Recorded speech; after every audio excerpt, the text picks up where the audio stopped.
Let's do it again. All right. Welcome to the Lost Days show. You like my Lady Gaga Hey, shirt? L, why don't you stop showing up so early, huh? Yeah, why don't you stop showing? You're giving energy of like a fucking customer going, I need my shit. And like, open this store. I'm like, I'm not open yet. I'm trying to fucking drink my coffee. Our banter this early. They're like, open up. I need my coffee. I'm like, it's 5 a.m. Fuck off. I'm trying to get my coffee. I talk about a frustration I'm having right now. Sure, what? Little cold intro here. Patch cables. I'm so sick of them. You know what? I'm sick. The fucking plastic ones, like that are closed off and sealed. You know, like these cheap plastic ones that we have. Those ones, I'm sick of them. They suck. They're not insulated well. I feel. I use these Torg. So good. So low. Dude, low pro. Love it. And they're very affordable for patch cables because patch cables are super expensive. These are pretty affordable. I even cut one open. I sacrificed one and cut one open to show that it's pretty well taken care of in there. Like they do an okay job with the actually like shielding and stuff. So wow. Anyway, I am redoing my board for Gutted, and I'm fucking short. I have so many fucking patch cables, and I'm missing 3 of the right size that would make it work without having a bunch of fucking cables. And I'm so mad. Like, look, dude. I have such a fucking grab bag of patch cables. I have the plastic shitty ones. I got so nice many. Look at all this. That's a lot. That's quite a bit. Want some hair? Hell yeah, give me that hair. So the ones that are the right size are TRS cables. So I can't use that. Oh yeah. I've done that when I grabbed TRS random patch cables. I'm like, oh, it's a fucking stereo cable. I'm like, why isn't this pedal working? I'm like, oh, I'm using a balanced cable. Because I'm a dummy and You're not dumb. You're not dumb. Yeah, so this one would be You're not TRS cable. Is it for running something on your board like to the other side of like the bigger board, or I have to? Yeah, I'm running my 2. I have these 2 momentary kill switches I've had for a long time. So I'm running so I can like do the kill switches when you do. Is there a button that you can engage the kill switch? So like so it's a kill switch engage. Sorry, I was trying to make a joke. Right. Kill switching the band. Okay. What the fucking? Oh, I got one. There.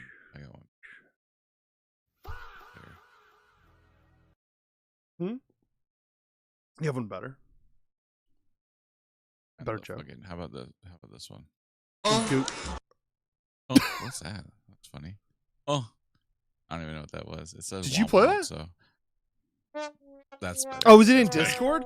I was like, what the fuck? What's in Discord? That was a weird one. Or is that a random Discord thing? So I have these 2. Yeah. What I'm doing is because since Gutted it's 2-piece. I have everything running and everything's pretty much static because we're not doing anything like changing reverbs and stuff. We're just playing hardcore music, so everything's kind of like always on.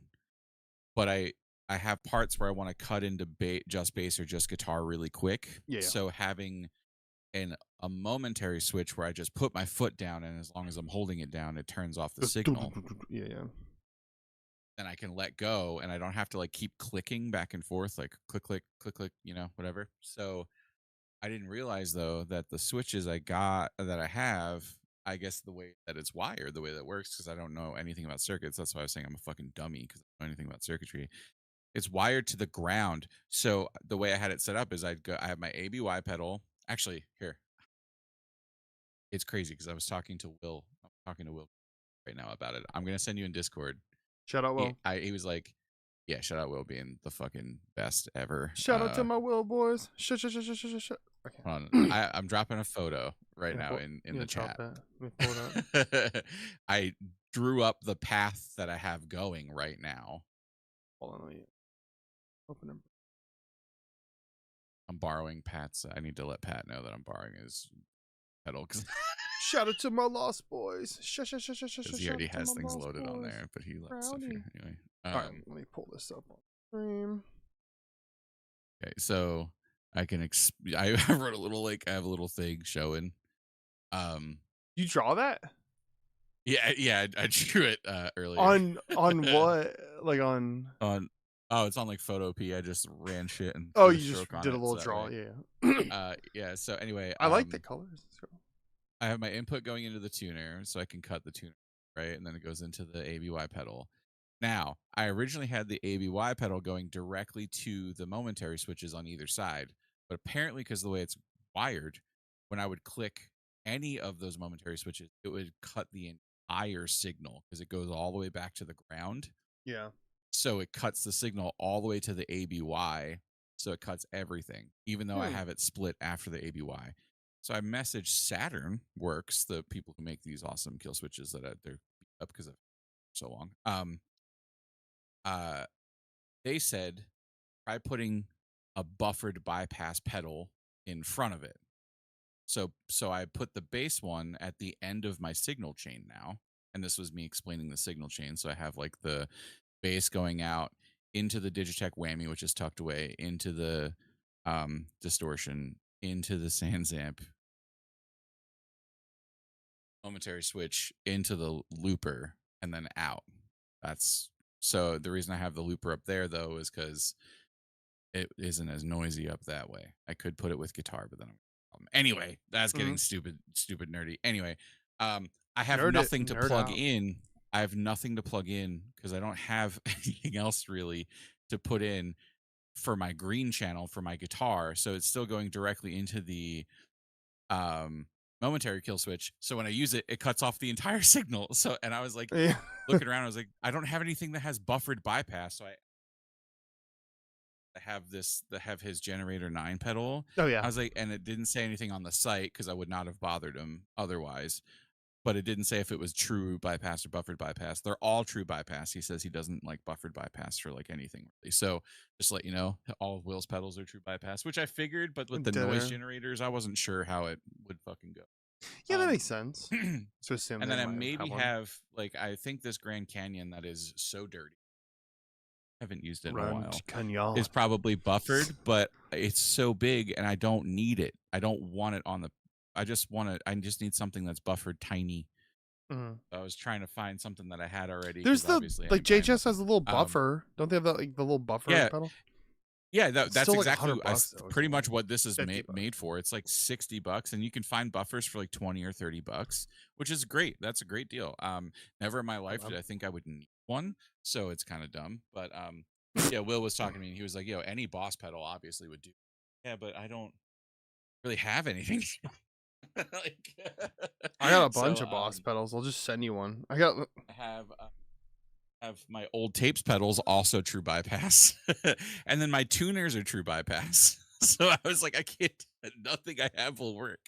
Um, and too then many to true get bypass. into anyone, I know everyone's like, just move Looper over. First of all, I'm borrowing it from Pat, so it's not a permanent thing anyway. It's just he already has stuff Hmm. on there. I still got to let him know I'm borrowing it, but it's for the gutted set because he already has stuff on there. Anyway, I could do that, but it's running into my guitar channel, and then I always have the distortion on, and so that dirt channel is really fucking loud and harsh on the ears.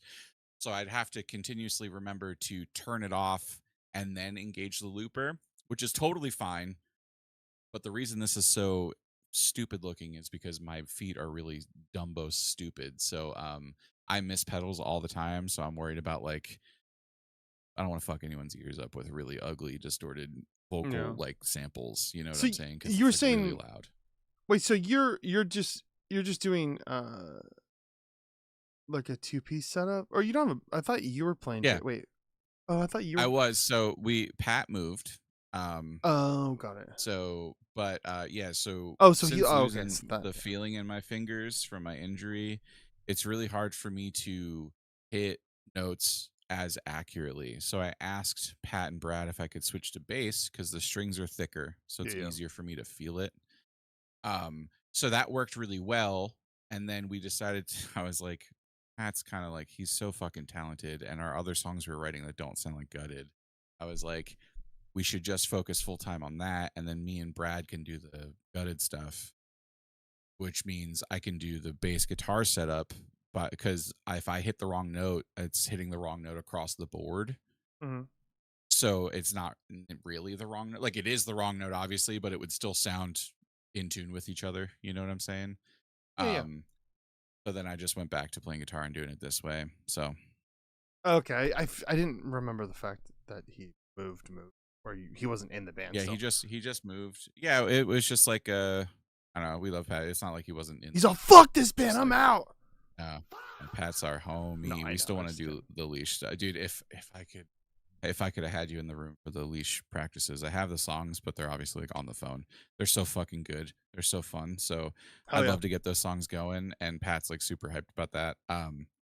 But yeah, it was just like me and Brad are just felt like we kept getting stuck in weird spots that were like didn't feel authentic to us. So Sure. anyway, this has been fun because my nerdy brain's like, I love gear and all this other stuff, and we need to have a so, full gear episode where we're just going over a bunch of different gear that we want to talk about. Really you know what I would like if here, I'm gonna do a thing right here. If you like any kind of gear specifically to guitar or bass, just keep it simple. Come comment on this video and tell us which gear you think is very important to your chain or something that's interesting that we could talk about and debate. I would like that. We would like that. Let's I want to have a full episode. It's just a nerd out gear episode where everyone just sits there, and if everyone showed up, brought the gear they love the most, or what their favorite pedal, what their favorite device, anything, doesn't matter. We can go over it and then we can debate it and or argue. If there's something and I yell, love, it's gear I don't know about. Hug. I love utility gear, stuff that people aren't. Yeah, you're a big hyped utility about, but guy. it does. I like when shit does really good stuff for your system or your setup, but it's like unhyped things. Like for me, like using the Digitech to go down an octave so I have a bass channel. Like it's not really all that flashy or important, but it's cool that I can make a bass channel. You know, or like, you know, some having a buffer or whatever, some weird shit like that is always cool to know. Also, I love like learning about new shit. So, if you have like a cool pedal, or way cooler if you're like in making your own pedals and you made something cool, we want to listen to it, obviously. And if you hate our opinions, we want to talk about it too, because that's fun. Yeah. Real fast, to a degree. Before we get into the main kind of thing we're going over in the episode. In this episode, we're going to be going over top 5. I was saying it'll take like a 5-hour stream if people came in and had you talking about gonna be that'll take too long on your part. Oh, shut the fuck up. No, it won't. Circuits are died with Circuit City. Yeah. So anyways, these diodes, I love these diodes. Oh, I saw the Circuit City comment. I'm like, I forgot. You know, the Whole Foods I used to work at used to be a Circuit City in San Luis Obispo. That's crazy. I just now remembered that. I never even been. I don't think I've even been in a Circuit City. Maybe I went in it once before it closed. I don't know.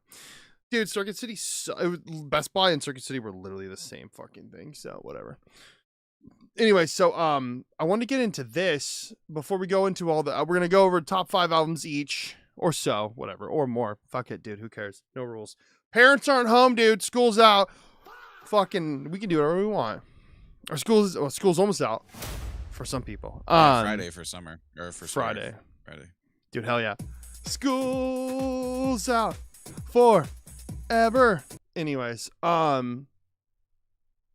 was I saying? We're gonna go over top albums, 5-ish, maybe more or less. I don't know. Okay, I gotta stop fucking around. 5 albums or so that were kind of not the best quality recordings, not really the highest fidelity, wouldn't be listed as albums that people are like, I want my album to sound like that, but really influential and very important to us and or other people. That I picked some, Drew picked some, we're going to go through them. But real first, our last episode, we're going to do a little touchback. What the fuck am I saying? We're going to do a little kickback to what we were talking about last time when Fender, which our videos blew the fuck up on this topic. Yeah. We got into fucking arguments with a bunch of boomer fucking Strat lovers who were like probably hugging their Strats going, don't be mean to my Strats. Don't. These are my babies. I love Fender. Guy with the fucking Fender tattoo. He's like, fuck you. This is my identity. I mean, I got Jazzmaster right here. American flag Punisher tattoo. Dude, the boomers, like, is Fender's like synonymous with boomer fucking like right wing dudes? I don't know, maybe. Not It's not so funny really, how but close to the point that they're getting though. yeah, they're Getting so turning close into. to the point, but I they're mean, getting so far at the same. I made a But that's comment. okay. I made a comment. Fender's like the Walmart of guitars at this point, as far as like store brand, like stores. They're like just the Walmart of guitars, which is like some places like have their First Act. Let's bring First Act back, dude. Some of that First I Act hate fucking bro, that custom shop. They had some cool guitars they made in that custom shop though. Dude, Scott from You know what's fucking funny is Dad's had one. Boris, the double neck guitar is a First Act guitar. Like I said, the custom shop was sick as fuck, and they shut it down. Yeah, I know. Shout out to Scott. Everything about it. Scott from Dad's. I always forget. The Trump guitar a Fender? Probably. Probably the Strat. It probably was. It was probably. It was like Strat. it was like a No, not J Tercer. Dude, must loved a J Tercer. Do you ever see those? Or is that like a regional guitar? Les Paul. It was a Les Paul. Dude, the Gibson company like donates it to him. They're like, dude, hell yeah, Trump, lower our taxes, we'll give you a fucking guitar. Is it Gibson? I don't doubt that. Right. I don't doubt that Gibson worked with. I don't doubt that Gibson probably worked with No, it's not. Trump. It's No, it's not. Oh, Trump guitars. Trump guitars. He's like, made in America. What's the town they were made in? Fucking somewhere in China, but it's America. They rip off of the fucking Les Paul logo or Les Paul design just enough to not get fucking sued. Cover it in bald eagle, American flag, MAGA on the fucking fretboard. Hold on, Trump guitar. God bless the. Oh God, here it is. Here, I'll pull it up. Yeah, dude.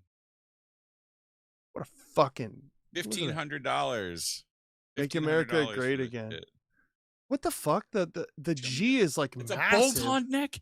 It's a bolt-on neck. Is it bolt-on? Is he signing it? What? $1,200 fucking dealer. Bro, that's literally a fucking like. You remember the Esteban guitars? You ever remember those? The guy, he's like flamenco. He's like, dude, Esteban.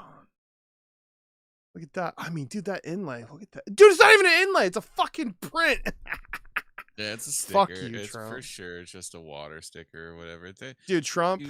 I'm gonna clip this into a short. $1,500 for. I'm gonna say like guaranteed less than Epiphone quality.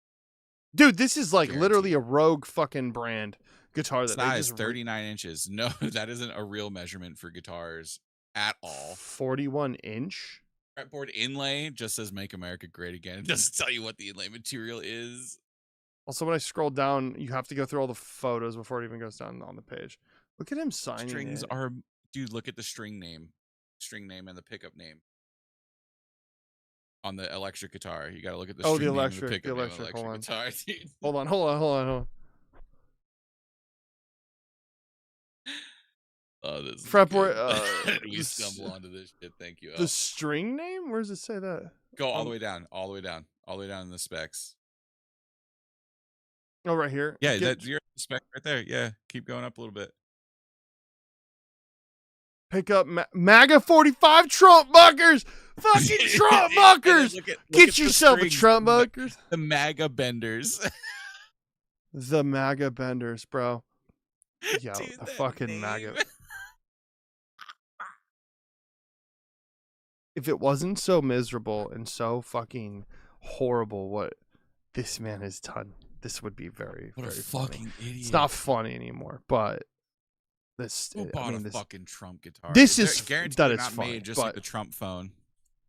You know the old boomer. You can get an all black one.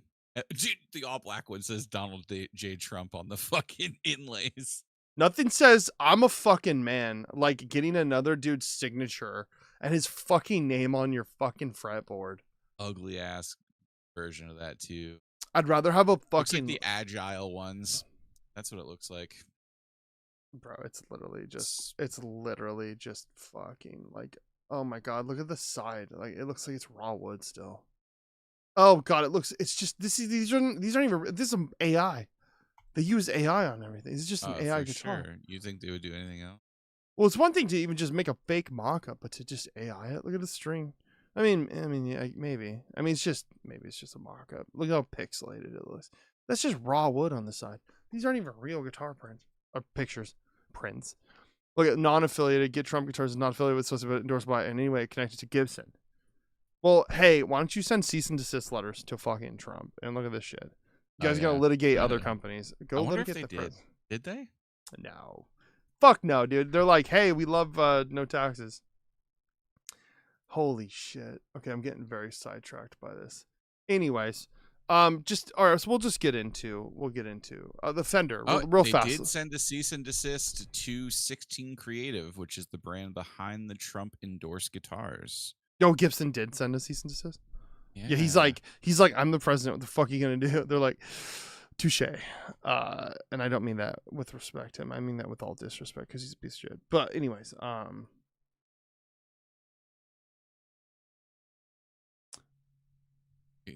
can't get. Yeah, they're pretty bad. You couldn't pay me 3 times the amount or more to play their touch. I would get one and burn it. That'd be photos of people actually playing them yet, dude. Anyways, I got so sidetracked by that. I was like, oh yeah. Anyways, I wanted to see what Fender. We didn't really. I don't think there was like they made a statement, or I've been seeing that they're trying to actually double down on stuff, or maybe it's a misunderstanding.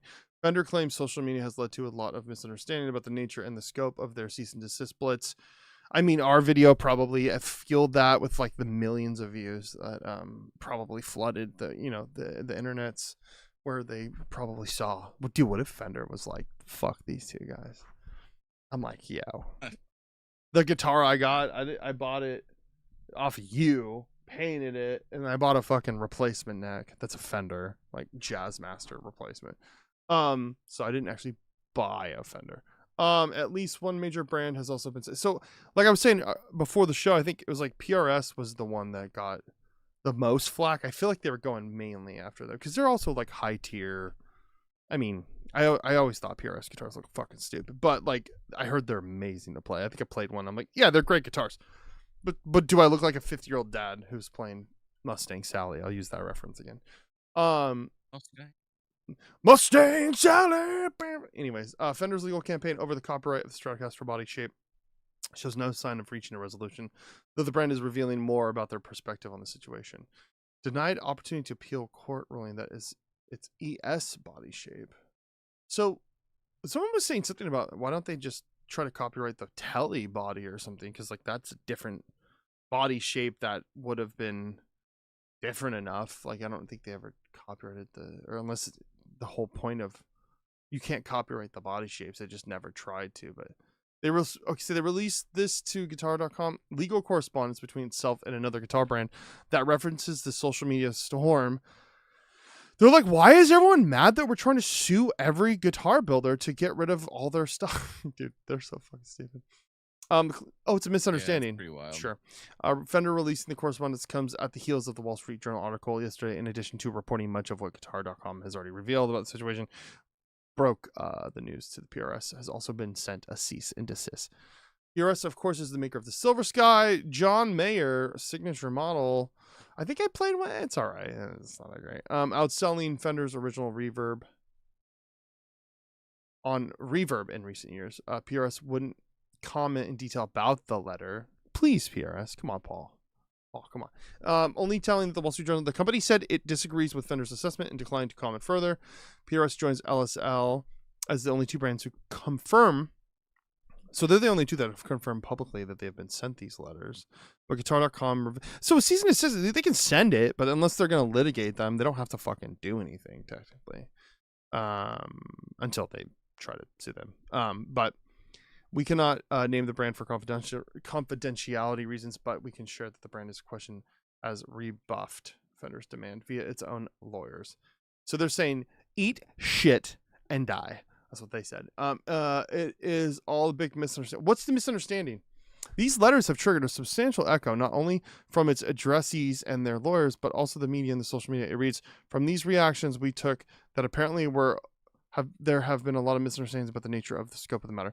The letter goes on to say that the rest of the text will clarify many aspects and avoid misconceptions. While the letter goes on to challenge various aspects of Fender's history and legal precedent raised in the original letter sent to them, the brand's lawyer speaks more generally about the perception of it. Okay, well, what is it? Is this it? In particular, he would like to make it clear that Fender does not object to double cutaways or two-horned electric guitar bodies. It reads, so like every guitar almost, but only to such electric guitar bodies which are close copies of the design Close copies. of the iconic Fender Stratocaster. Everyone is welcomed and will be able to continue making and selling double cutaways and or two-horned electric guitars as long as they are designed sufficiently different from the Fender Stratocaster. I mean, what are they gonna fucking measure every centimeter of the guitar to make sure it doesn't bend this exact same way? While Fender is trying to get its side of the story across the guitar community, the first brand spoke. So LSL was fighting back. I guess that's it. They just said that everyone can make.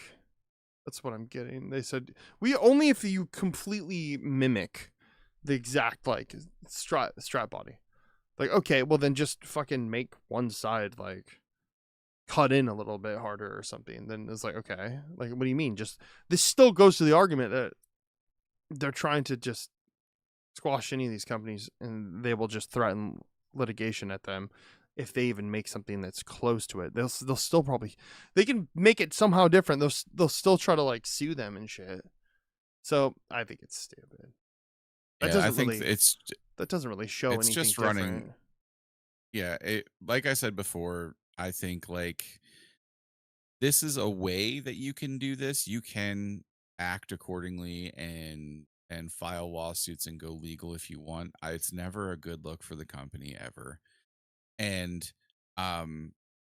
it's not like they don't like, people like, hey, they have the right to fucking defend that. Yeah, sure, they have the right to do it, but once again, it's a band-aid on a bigger problem. The bigger problem being like you should look introspectively and be like, what aren't we offering that makes it easy to be successful as a copy of us? Do it from the inside and eliminate it that way. So then the people that are actually trying to copy you aren't able to do that because they can't offer anything different. Then they have to go do something that makes it unique themselves. That is the type of thing that would encourage a competitive market.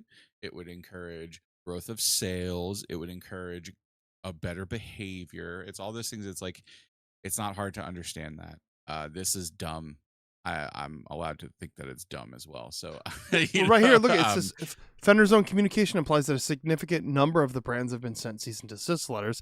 According to Fender's lawyers, some are opting to enter into a reasonable settlement. So some of them are too scared. They're like, let's do a settlement thing rather than push back. It remains to be seen if the Unity Miller speaks of will have any substance. So what? There's already brands that are like, what can we do to like discuss the settlement reasonable settlement discuss, so we'll settle with you and like figure out how to like make it work, or we'll give you a percentage of our so then you're just gonna shake everyone fucking dude, fuck Fender, fuck that. I mean, this doesn't make them look any better. They're just gonna shake everyone down still. That's what I'm saying. Like, I think everyone knew that they weren't going to come after like someone who's making a hobby guitar in their garage. You know what I'm saying? Like, I don't think anyone's giving a fuck about that.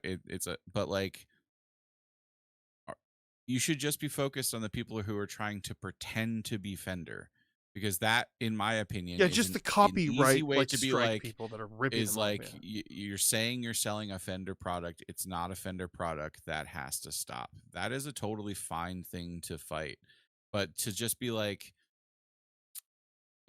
oh, you're doing this thing, and it's kind of looks obvious like the stuff that they're going after is stuff that offers shit that they don't offer, which is like, also like they say the PRS, the Silver Sky. It's like PRS was making tons of instruments that were like Fender before Silver Sky. The Silver Sky was popular. And they never come after them before. And like, how does like, is LSL a fucking multi-million dollar company? No. Like, what the fuck? Like, it's just so stupid to me. Anyway. So basically, nothing's changed except them saying you can still make guitars that look like Strats, but like they just have to be a little different, or we'll just sue you and we'll still litigate you. So it's like, yeah, nothing's changed besides the fact that if you get even close enough to what it looks like a Strat, then we'll sue you still, and we'll send you cease and desist letters. So with that, fuck you, Fender. All right. So now we'll get into the section. This is why we all came here today. This is what I posted about. What? It's been 38 minutes and we haven't talked about what the subject of the show is. Who cares, dude? We're chilling. Anyways, sometimes it takes I'm time to build ADHD. up like Dragon Ball Z, you know. I'm ADHD. We're both ADHD, so if you're mad that we got distracted, you're being ableist. I'm just kidding. That's the joke I always tell my girlfriend. Anything, just use your disability. Use your disorder to your advantage. Just kidding. Sorry, no, that's not. I'm just trying to be fun. Is that offensive? No, I don't know. You know what? I didn't say anything. Whoops, I just closed out of one of your albums. I'll go back to it. Anyways, Mr. Drewski, you wanna go for? I'll let you go first. Let's go one. I'll do one of yours, and then I'll do one of mine. We'll go back and forth. Okay. Which one do you want to start with? We can start with I guess since Captain or Sinking's up, we can do that one. Or the Menzingers, it doesn't matter to me. This one, we'll do the Menzinger song. So first thing to clarify, this is not the right artwork. This is the artwork for the official release from Go-Kart Records. But this song is not on this record. So if you go looking for the song, you're not going to find it on this record.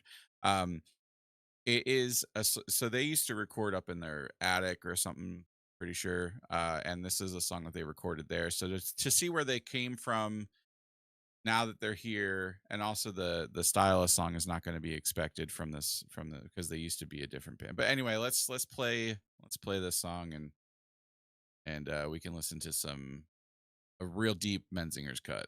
All right, let's go.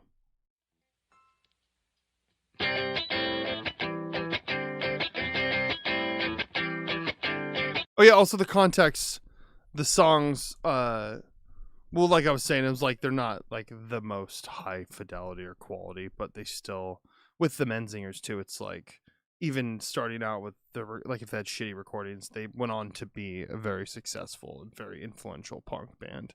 So with that given us.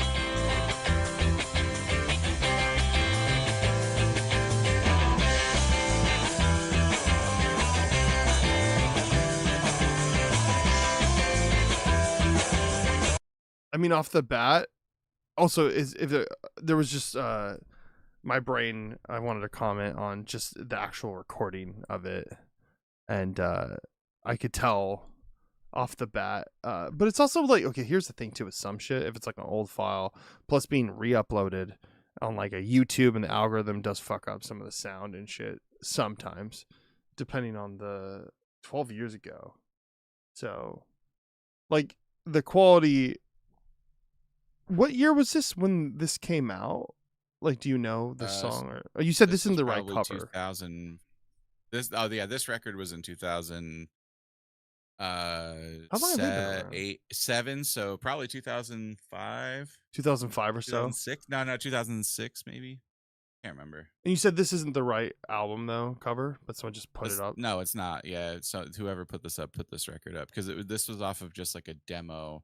It had this song title, The Lesson in the Abuse Information Technology. That's a song title as well, and they had a whole different version of that song on there. Well. It's like completely different. Dark Side of the Poon. That's what it's called. Yeah. Dark. Okay, I'll play a little more. Yeah, the best part.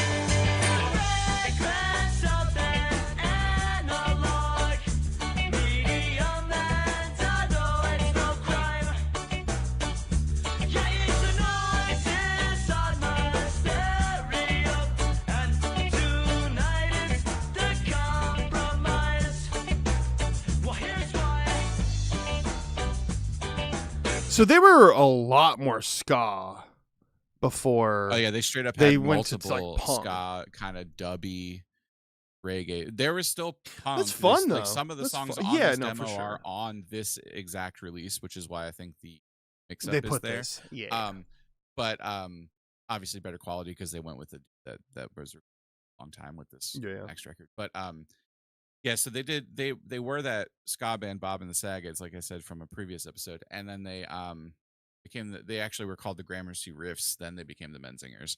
Um, but the Menzingers, they had this like ska element and a very dark, different element that did not, as they got bigger, went away, which is totally fine. But yeah, they like did some really sick dub, slow ska and reggae that was in this band very naturally in ways. But this Hmm. song I thought would be really fun to listen to because like you would not catch them sounding like this anymore. Um, I like it but though. yeah, like yeah, it's great. Like they were always very talented, and they were really young on this record. This is like on this recording, they were probably 17 old or something. 17. So it's like, yeah. Um, so I feel like with like most people getting into music and other stuff, like the sex of people that found like ska kind of shit and were like, this is my shit, and kept doing it. I always was like, it's not something I feel like most people like in like when like say from where I'm from, it's like everyone was like into metalcore shit, deathcore. Like it's just like you or like hard like you just like I there was no ska scene where I'm from. So it's like I don't know if it's just regional areas or other places where people just really were into ska or just their parents or people found ska or like reggae and got into it and found more stuff or wanted to play it. So I always thought it was cool because then when I found it, I was like, this shit's sick. I'm like, I wish I'd heard more bands or found this shit when I was younger. But let me play a yeah, the little bit. ska punk thing in our scene was big. Like I was in ska punk bands playing with all these dudes. This is how we all met, and we were all playing ska punk music for a while.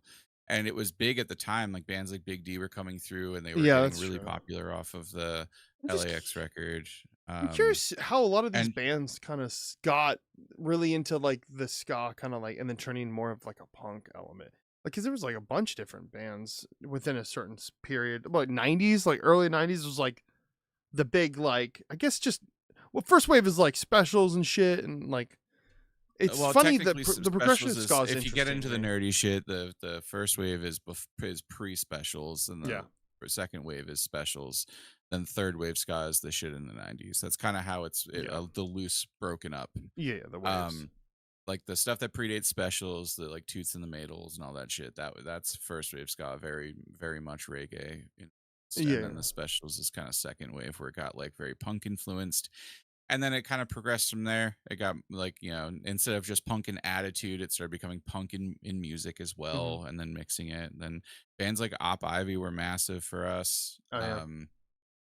It was like I don't know. It's just yeah, I don't know how it became so ingrained in our culture, but I was a fan of ska before I even like because my brothers were into it, so I was listening to it in the car and singing it with them when I was young. Do you So, feel like Philly, like being in a bigger city and such a like pivotal, like when people were really into like ska, and then being such a, I mean, Philly's like big from my perspective of where I'm from, and like Philly's a big city, obviously compared to where I'm from, but like it's not as big as maybe some other cities, but I feel like there's so much more diversity and different people that when you have cities like Philly that are like kind of a hub or like New York, LA, like there's different hubs where there's just more people that were able to find stuff where it just kind of festers out into like other areas or like it makes more yeah, like I sense that you definitely would find it as a like white kid living in like Pennsylvania and like even say the Poconos. Or at one point you grew up in Philly and then moved around a yeah, I little was bit. in So Philly originally, which is like, I'm sure that's how my brothers got their kind of teeth sunk into their music. Um, and because like, as I grew up, like my sister was dating a good friend of my brother's, and he was a drummer in a ska punk band, and they were sick as fuck. That was like the first show I went to. yeah, That was like a ska punk show, was seeing them. And then, well, no, it was Kill Your Idols, but then I saw 80 Proof Soul like right at the same yeah. time. So, but like, uh, it was like seeing them play, and then Brian was like hanging out at the house, and it was like that was like starting to influence me, and then meeting the people I did in high school, which is how I got to see like I met my friend Dylan, And that's how I learned about the underworld, which is how I got to see Killer Idols. And Yeah. all these people were all listening to the same. It was like punk was almost one thing, and then the ska was the offshoot of Yeah. that. Like there was no metal for me. Like the metal I knew of was like Metallica, and I'd never liked Yeah. Metallica. So like there wasn't like smaller metal. Those bands when I was in high school did come through. Like I was at a this the Silverstein record with like the heart, the robot with his heart out. Yeah. That record release show they did in Stroudsburg, Pennsylvania, and I was one of 4 people there. Really? Like They're Canadian. yeah, like That's weird. so like that was like their tour for the record release. Like for that, it was like a release tour maybe or something. Strasbourg. But they were there Interesting. for that. I was there because it was like handed out flyers, so I got in for free. Dude, hell yeah. But Build bands like Silverstein. I saw As I Lay Dying in the same room of 30 people and shit like that. So it's like Oh wow. it's stuff I never liked, but the punk shit was dope. So like I don't know, yeah, it was like a weird influence from that. As LA Dying. That was a big band for me as a kid. I think I saw them. When I was a kid. I don't remember. Speaking of, I was looking up like what's some albums just to get like a idea of if there's any like known where some people might have picked in metal or punk. Like what are some of the like not great recorded albums? And it said that Frail World's Collapse was like a bad recorded album, and I was like, I remember loving that, but the drums are very fake sounding. I think now I didn't even realize how much sampling and like using triggers or like actually replacing stuff people actually did even back then. I guess I thought it was more of a newer thing from like long time. I didn't realize people were like doing that shit even that far back. I thought it was more of a yeah. I remember not like only a couple years ago, but like at least like 2010s and on. I thought people were replacing kick drums. Yeah, I mean, my friends were I guess I just didn't realize. recording at a place, and they did some audio replacement. And I remember them talking about it like they didn't want to, but it kind of like it sounded better, and I felt like the end result was good when I heard it. Because I used to jam it all the time. I'm not going to throw it out there, but I remember that being like a thing of like, because like you want your record to be you, especially back then. It seemed like there was like taboo around using it. But I mean nowadays, dude, like the way digital is like really like infused with live, like I don't know. I feel like it doesn't matter anymore at this point. Also, there's a difference between functionality. I'll say the biggest issue with kick drum triggers is that debate with people who are drummers, who people go, oh, live you're using triggers so that when you're hitting it like really soft, it's going do so that you can go and do crazy shit. But then like it's like you're faking drum. Like you still need to know how to fucking drum. It's not like a trigger is gonna stop you from drumming. It's just making it to where you can actually do crazy fast drum shit. And if you're going to a show live, it's loud as fuck because it's supposed to sound like that, obviously. So the level of triggering that I knew growing up, people would be like, oh, that's fucking shit stupid, is because it's like you're pretending to be a good drummer. That's my narrative. That's my perspective on like what that debate was with triggers. Triggers themselves, it's like live, it's a different thing. In the studio, it's like, oh, this kick drum sounds like shit. Put a fucking plug-in on it to where it's just triggering a normal kick that's like solid to where it sounds good. Whatever, it's an album that you want to be as good sounding. So it's like, who would really notice? No one probably, but some people are like, oh, that's fucked up. I'm like, dude, but also if you get the kick drum sounding good and then you mix it, it's not an issue. But sometimes like Kurt Ballou, I always go to him. He says it's not about fully replacing, just enforcing, or not enforcing, what's it called? Reinforcing. So he'll have the original kick drum, put a trigger on it, and then actually blend the triggered kick, or I'll say replaced kick, but the sample of the kick, mixing that with the real kick drum and just getting a really nice solid, so that when some of the real kick drum is flubbing back a little bit or a little like not as loud, that's still pushing through and reinforcing. So that's not to get into a full context about that. Obviously, we're both pretty big fans of for Blue mixing stuff. I remember watching something about his mixing. I can't remember if it was like a weird nail the mix thing or something but I remember him saying like in general he does a lot of like trying to use the natural as much as possible. He doesn't do like high and low pass filters. He likes to keep all the ambience in the lower things obviously and use EQs, but he's not fully cutting any frequencies out. So I think he likes to try to do that as much as possible, as like keep like reinforcing the record to sound as good as possible rather than like trying to make the best product. Well, because it's like that's not true, but what I mean is like no, I get it. No, I know what you mean. He's trying to reinforce what they already sound like. Yeah, so like they sound like this. If I'm in the room, this is what they sound like. I'm gonna reinforce this into an out, like the sound of what this sounds like, but make it a little clean and tighter to where it translate to a CD that you can listen and enjoy as if you were like watching. I think that I respect that production style. That's usually what I would try to go for, except, given the space, recording in a 12 by 12 a box in a cardboard fucking room at a puddle town, you think I can get some really good ambiance fucking room sounds? No, I'm in a fucking box, so I have to like use plugins and kind of reinforce and do other stuff. So Manzingers, okay. I'm going to pop over. Let's go to one of the albums I have.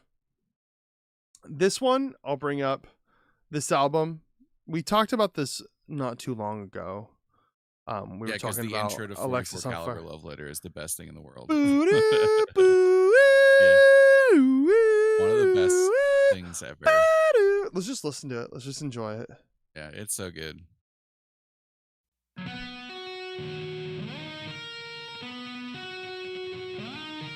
Oh, okay. So he's doing it.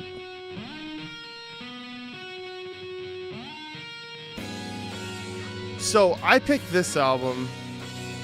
I'll let the intro play for a little bit. I'm going to let this play while I pee real fast. I've never had to piss while we were live, but I have to pee really bad because I'm drinking. Sorry, I'll air guitar for everything. Air guitar for 2 seconds. I'll be right back.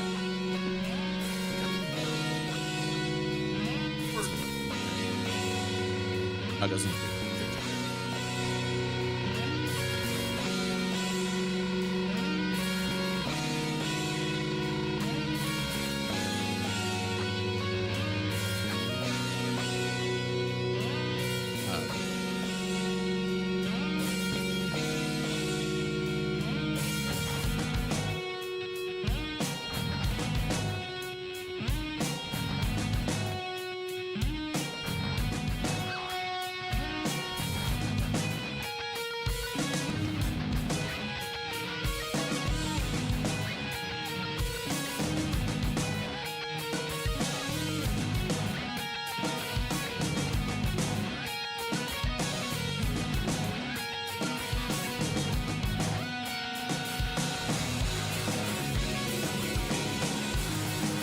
This whole intro is so sick. When the scream comes in.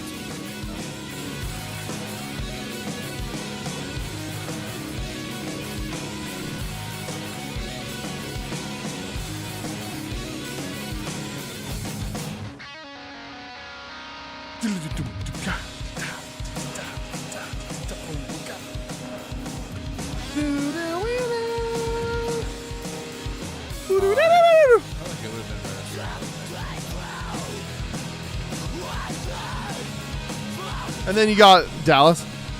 And he's like,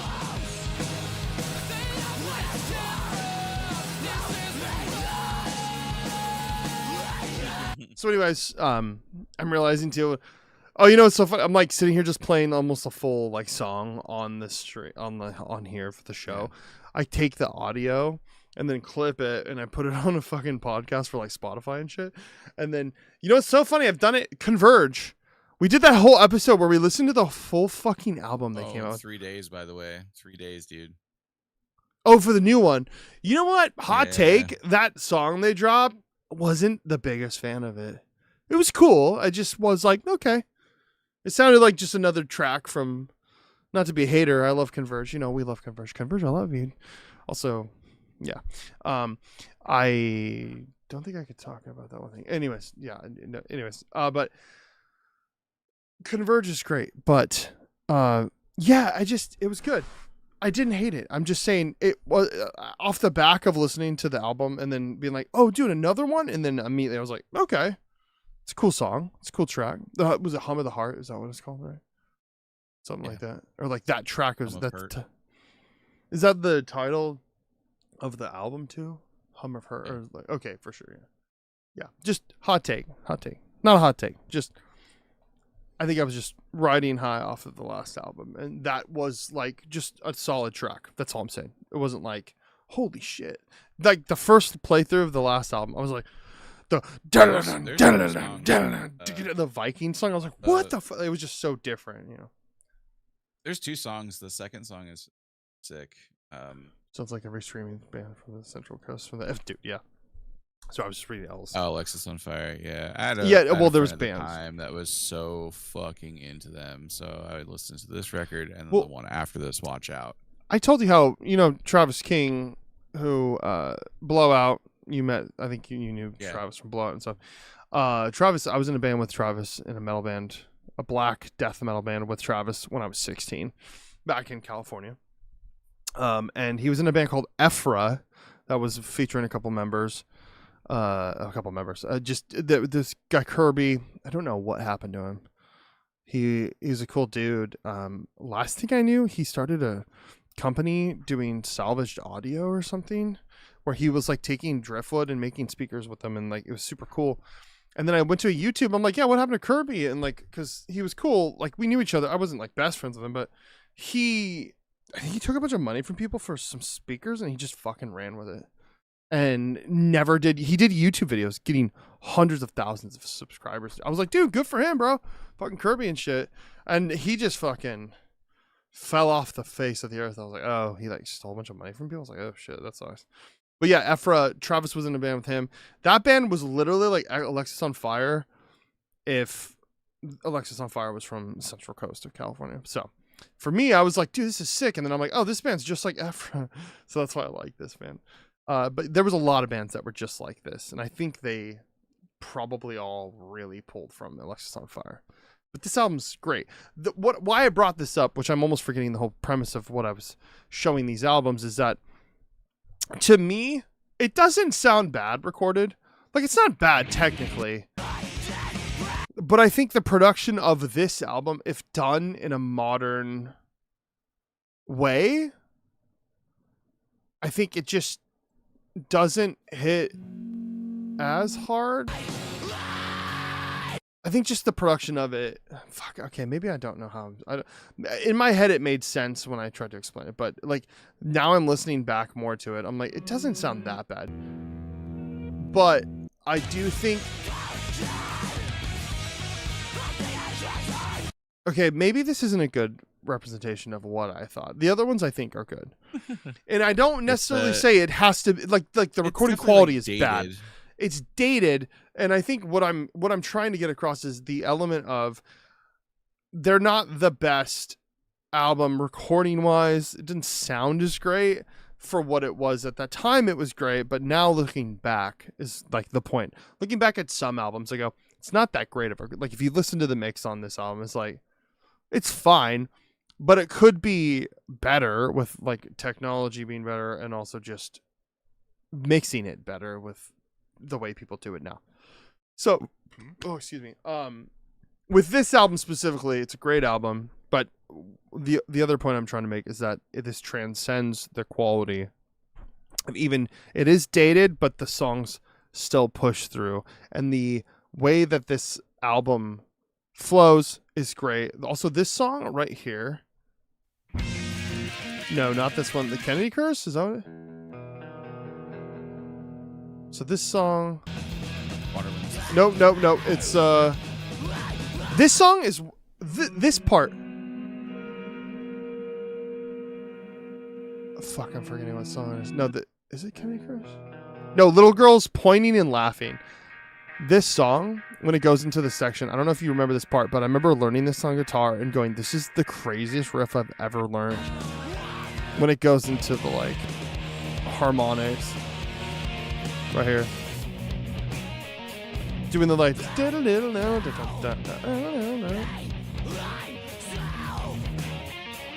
Like the shredding on this album, like just guitar wise alone, this album is fucking wild. For like a screamo kind of album from back in the day, they would noodle like motherfuckers on this, which is what made this so important for me. But and then when I'm listening to it as like 14-year-old kid, or this part, I'm like, what the fuck are they doing?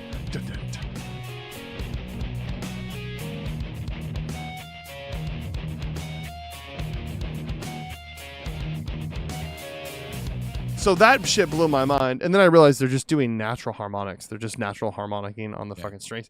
Blew my fucking mind. Like when I was a kid, I was like, this is crazy. And I was like sitting there trying to learn how to fucking do it. But to the point, the album, it's not as bad recorded as I thought it really was. But the point of it wasn't as, like, if this was redone nowadays, it would probably hit harder. The drums, I will say, are decent, but they're very like, it's like if they hit harder, it sounded a lot more cracking. I think it would like I guess in this album it's like mixed notes of like, if you could remix it, what would you do to make it? It would make it pop a little bit more. I feel like certain records shouldn't be touched, you know. And that's the thing. I think I'm losing. Like, I think the vibe would be gone completely if you redid a record like this. Exactly. Because you got to think about all the people sitting there really young, like playing with it, and all the memories made with a record, which is why it becomes like a cult classic type record in this situation. That's also the remaking it. I think no one would be happy. There would be the people that like don't agree with your mixing choices, the people that don't want you to touch the old thing. You're gonna have like a third of the audience being like, "Oh, sick, they remade them." You know, I don't know, just like, yeah. I feel like there's certain times where I think a good segue. There are certain times where remaking songs might do better, and if we want to work our way over to Crack Rock Steady by Choking Victim, this is a record that was massive, and obviously the band has grown into the legacy that is Leftover Crack and all of the subsidies of those bands. I'm not saying I'm a fan of them anymore. I'm not saying I think Stiz is kind of a piece of shit. But you know, who am I? But this is a record for it is what it is. It is a terrible quality. It has a cult following. And we can highlight some of those. Let's highlight playing the first song. More ska punk, baby.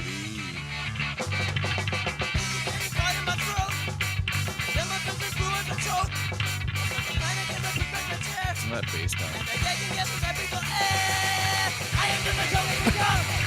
I'll say this sounds better than shit I did when I was like younger, but obviously, but yeah, we should hit Infested. I'll say it's pretty terrible, but as far as the elements of, even if it's a terrible recording and it doesn't sound great, if I hear all the elements of the instruments and they're pretty clear and you can discern between them, that's miles ahead of like mixes I've done when I was a kid. You also gotta think too, I want to say a couple things. It doesn't take away from musicianship when I say this, but you couldn't fake sucking back then. Like you could tell they're playing like they know how to play. You can tell that they're even talented. The drummer is playing a fast fucking D beat. Squirt, I think on this record it's Squirt. He's really fucking fast. I've played with him in person pretty much, and he's insane. So like you know, there is something to be said that like there's still a vibe that you catch, and like a sense of, yeah, it's dated, it's old, it definitely has its things. You could tell it was DIY, but like, yeah, dude, right? I'm right there with Fuck Stiz, goddamn, this is a good favorite track. Born and Die. Yeah, like, fuck that guy. The part where like, if this record was too well produced, no one would have gotten it. Yeah, like you can't. The punkers would have been like, man, now, and a lot of these songs have been redone from SZA in one way or another. Like, you know, I don't want to the S word that I don't want to say. That song was redone for their record. Born to Die was redone for their record. So like Money was redone for the record, and they sound fantastic on the next release. No Gods, No Managers. It's a fucking fantastic record, ageless in my opinion. But I think play Infested. saying this song in the way it's written would be like for you, dude. They're like, what? What are you Yeah. saying to do? I'm like, oh yeah, Unalive. A better All right, way. so if you Okay. play number 5 though, this is the one that did it. Was like I actually wrote a song with the A same bass chord tone? progression. Beep, beep, I beep, know, beep. it's It's so like funny. so farty. Do you know and what beep, this beep, is beep, proof beep, of? beep, beep, beep, This beep, is beep. big proof is like if your band is good and Yeah. you have a good idea, you can do better than the quality that you have. Like I guess in a better way to say it is like don't shy away from trying to do a record even if it doesn't sound exactly what's in your head, because like That's true. Yeah. this is a proof that like these songs are still sick. People still love these songs. I was listening to this for a second. I still know all the fucking words to Infested. I haven't listened to this song in 20 years. And so like lyrics aren't on here. it Boo. yeah, so it goes to show that just like you can do a lot with a little sometimes, especially if the talent is natural. Yeah. And for what it's worth, they were very talented. Anyway, back to Infested for a couple seconds. 1 second. I saw that Al's comment. That Foxing remaster remix is so worth it though. It just sounds worse. You know what? My hot take on that, I already know. I feel like I'm pretty correct in saying this. Triple Crown Records signed Foxing, and they wanted to put them out, but they were still working on that Dealer album, I think, or before they put that out. And they're like, we need to like do something to like, we want to make money off them. So they said, we'll do a remaster of like the Foxing album with the Wolves on it, like their fucking hit record. We'll redo it and then put it out and say it's remastered and it's better because we didn't finish it the way we wanted to. I listened to it and I'm like, oh, they just put fucking reverb on all the tracks. Wow, there's more reverb. It didn't sound fucking any different, but maybe a little bit. I honestly thought it just sounded worse, in my opinion. That's what I was saying. I'm like, it just didn't sound. But also, because also it was it wasn't even that long. It was only a couple of years. It's like 2 years or 3 years, like not even that long. They like put another remaster out of the same album that I'm like, I love how it sounds. I have a first copy of that fucking Foxing album. It's worth like $100. First copy from Count Your Lucky Stars. Fucking, I'm never getting rid of it because I love that album. It's like one of my favorite albums ever. Hell yeah. Foxing was amazing. Oh, I worked for them and I met Connor and I was like, hey, and he's like, I went to Chicken Stand. He's like, no, he's like, no, I'm really fucking sick, right? He's like, he had the flu, but that motherfucker pushed through that whole show and fucking put on a good show. And I was like, much respect. He's a cool dude. If we want to, we should do an episode where we can talk about our favorite records that we have and why. I don't have much anymore. But well, some of them burned down. Remember, I think you said they're all gone. But I can still make a good episode out of it. So yeah, absolutely. Yeah. Here, I'll pull up the records that I'll see if I have any that you're like that one, and I'll have it here and I can show it. It'll be for you. Just kidding. All right. Yeah, that's a good idea actually. And then you can hop to your next one. Yeah, for sure. Infested.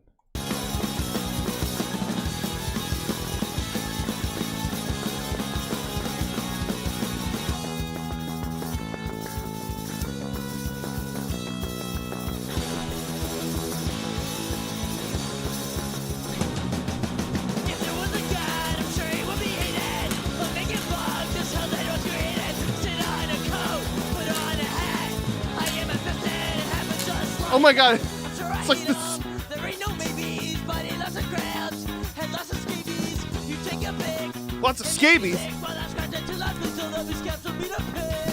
drives me mad and I scratch my body raw. Sometimes it feels like sex when I'm scratching with my paws. Sometimes I feel better when it's you're very close.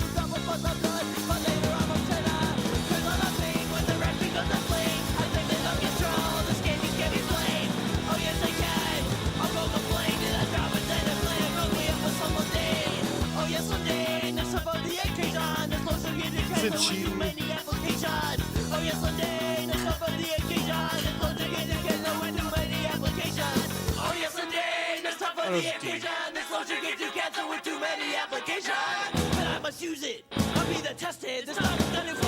My body is infested. I am infested. I am infested. This time I'm done for. My body is infested. Yeah, it goes hard.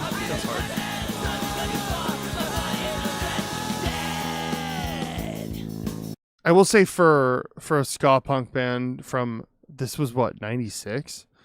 I think the recordings, for my take, not great by today's standards, obviously, but I think sounded completely fine and acceptable for that period Oh of time. yeah, it's definitely for like ska. nothing's So like like it's funny because because blowing out and like it's all there. But, well, it makes sense for what you were saying that it's such a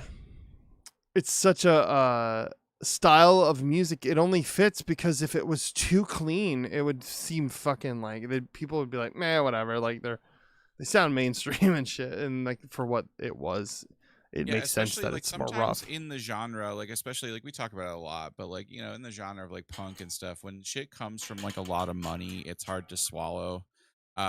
So it's like when like a band is kind of showing that, I don't know, it's hard to explain because like you want the band to sound the best as possible, and things are a little different now. But back then, it was like doing it yourself and putting it out that way was like really important into the integrity of the band, and it was like really important to show that like you're willing to do what it takes to put something out and learn these new things. And it was like, I don't know, the motivator was important to see in a band. And like this band particularly has like, I hate to say it, but now it's like an image that they fucking hold up. So like, things had to be done a certain way to even look that way. You wonder if it was the whole fucking scheme. But I don't really know much about Choking Victim or you said Leftover Crack. They were it's all like started mostly Leftover the same Crack people. after. Yeah, Stizza and Ezra. So the main two people were did both bands, but they also had a whole. We're gonna get into it here. They all of like Just the for crack rock bands. It's like a massive iceberg. So but to like get without going crazy, Stizza and Ezra are like the two main trees of that family tree. And then there was bands that started within kind of all the same members, kind of like what happened up in Scranton with like Menzingers and Title Fight all getting big and shit. It was just like over there doing crazy, never heard of before ska punk with like insanely wild subject matters that were not talked about in the genre the same way. Like ska and reggae has always been about like revolution and dude, hell yeah. Sorry, but like so I don't know why. It's just like you can just zoom all the way into this guy's fucking face. That's so funny. hell yeah. Sorry, I just got But sidetracked. anyway, so yeah, they started like most of those bands, so like In Decay and like Choking Victim, Leftover Crack, fucking there's so many, Crack Rock Steady 7. There's so many bands to talk about in that. I can make a whole episode about that. It's crazy. You know what? Let's do a deep dive episode where we go into the full crack rock steady fucking iceberg I could teach episode. like a masterclass, I think, at this point. This is me. I just like this. I'm just like I'm hanging, bro. You fucking explain it all, baby. I'll give the most respect to that whole genre because I was around, man. It happened before I was in shows in 1996. I wasn't even fucking 10 at that point. But yeah. I was there. No, you were there, bro. No Cash and On, so I saw a lot of it. I was in with it. I had a tryout for Public Serpents. Shout out to that band. Shout out to Squirt. Damn. Damn. Okay. Anyway, on to you now. All right, so I'll go into this one. We don't have to go too crazy. I know you're not a Beatles fan. I'm not trying to hype up. Get fucking yelled at for playing. You know what? I won't play it. How about that? I don't have to. I can explain it. If you want to listen to this and you want to see what I'm talking about, you could just fucking listen to it yourself. I'm not going to. I'm not taking that risk with Beatles. They will literally. I feel like if you just do snippets, you're fine. It's whole. Okay, songs. so if you're listening on headphones, I'll go. Okay, I'll do this for like just a split second. If you listen to this song, we're not even showing the whole song. We're fine. We're talking. No, for sure. You're okay. No, I know. It's fair use still. But on Spotify, they're like, bam, bam, turn it off. This album, I'll go into albums that are not. Oh, shut up, Al. Don't worry, Al. I don't like Beatles either. It's fine. It's fine. You don't have to like the Beatles or not, but like I'm just stating the fact of this album as far as at the time, the Beatles. Sad face. Shut up.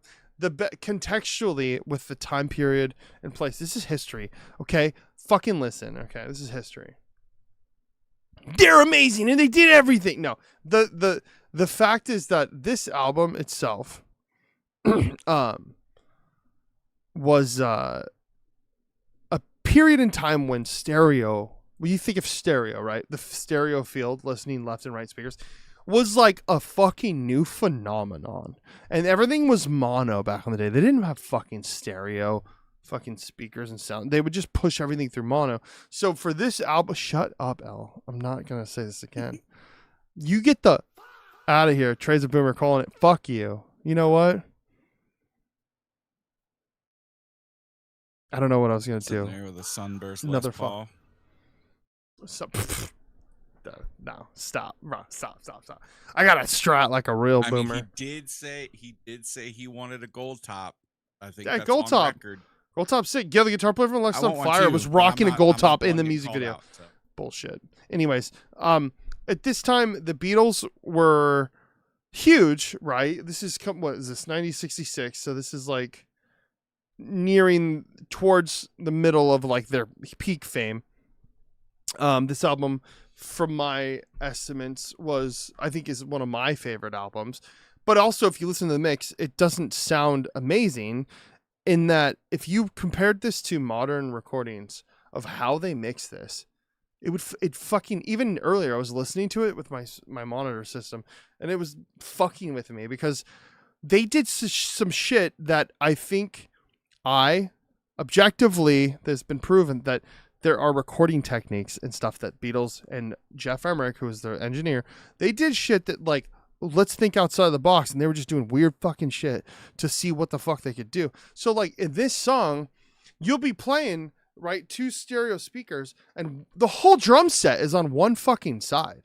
The fucking whole kit is on one speaker, and then the guitars are over here, bass is only on one side. So they did some weird shit with placement, which I guess if you think about it from the context of if you're in a room, right, and you're watching a band, like say the bass amps over here, and so like I can picture them back going, bro, they're like sound or whatever. They're like, dude, let's put the bass just on the left side. Where like if you were listening and it would be over here. So like let's do it to where you would be in the room with the band or something. So if you listen to this album, it's fucking lopsided. It's wonky. It's weird.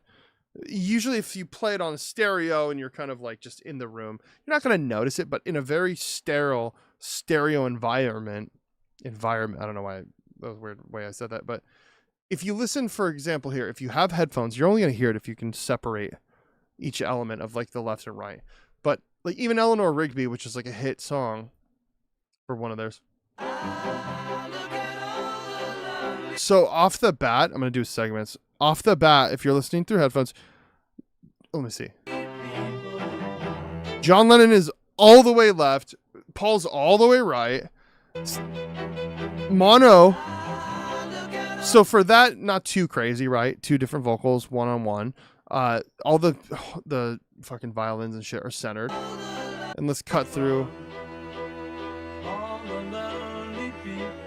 So then they would double track their vocals. So then he would do a double take. So they have 2 different double takes on each side. So that's just one example of that. That song doesn't get too crazy, but I'm Only Sleeping. Let's see. The whole mix right now, acoustic and drums are completely on the left side of my ears. And John's on the right singing. And if you go through the middle song, does it ever switch? No. So a lot of the times they would just pan shit. So for this album, that's all. I don't need to go too crazy. I'm not going to show too much stuff. But some stuff is more centered and monoed. But I think this is a good example of back in the day, they were doing weird shit, which some people pioneer of like, oh, this is what the Beatles did, this crazy recording stuff, which it like influenced people. Cool. And some people are like, fuck the Beatles. Oh, you fuck them. I'm like, yeah, that's fine. You don't have to like them. I'm not even trying to defend like, oh, they're like the best band and they did all this and you have to praise them. I'm just saying that this is just what happened with what I know and my history. It's not that I hate the Beatles at all. It's my favorite thing to say because it gets a lot of people upset. But it's Ouch, more my like ears. the They didn't change anything. the thing that comes with the Beatles is that everyone's like you said earlier, you have to respect them because of this, or you have to do this. Oh, no, I didn't say you have to respect them. I'm just saying that these things happen. No, you were saying that people say that. I wasn't. Oh, saying yeah, that for you sure, said for that. sure. Yeah, I mean, I yeah, guess I get it. you Okay, I made do get a note little of it. defensive because I like the Beatles, but I'm not trying to defend them. But I'm not yeah, against it. Well, I think how from much? How much do you like the I have a fucking yellow submarine tattoo There it on my is. I wanted him arm. to show it. So I'm a very big Yellow hot Stones dog. fan. I'm a big Hot Stones dog. fan. This was my first tattoo. My mom, my Well, mom, hot my dog mom's bun. okay. I guess, there's an element of in getting defensive of defending the Beatles in the aspect of I've read autobiography of the recording engineer.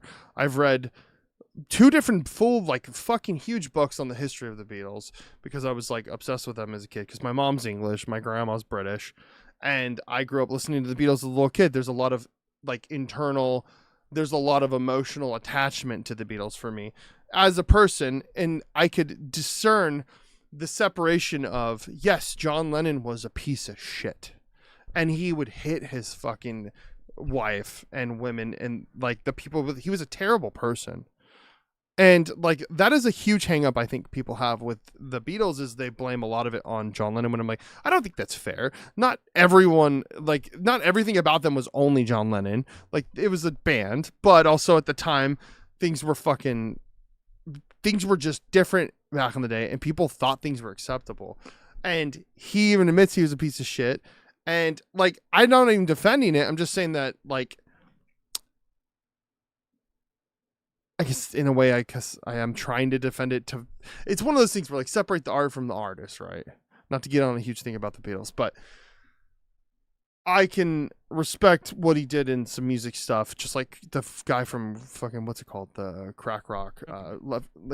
He's I don't know what he was a piece of shit. I don't know if it's anything super serious or he just is a piece of shit. People are pieces of shit. And I think there's a level we all agree that is beyond the pale of respecting that we don't respect and condone any of it, obviously. And it happened before people cared about it. It says more about the people as a whole at this point. Why did it take so long to fucking care about it? Why weren't we calling shit out sooner as a fucking whole? Why it wasn't acceptable back then? It's okay to be you don't condone it and you're not supporting it, obviously, but you were listening to it. I get it. It's not for sure. I think it goes without saying at this point, we're not highlighting anything. We're just talking about shit that of course meant something to us at a time.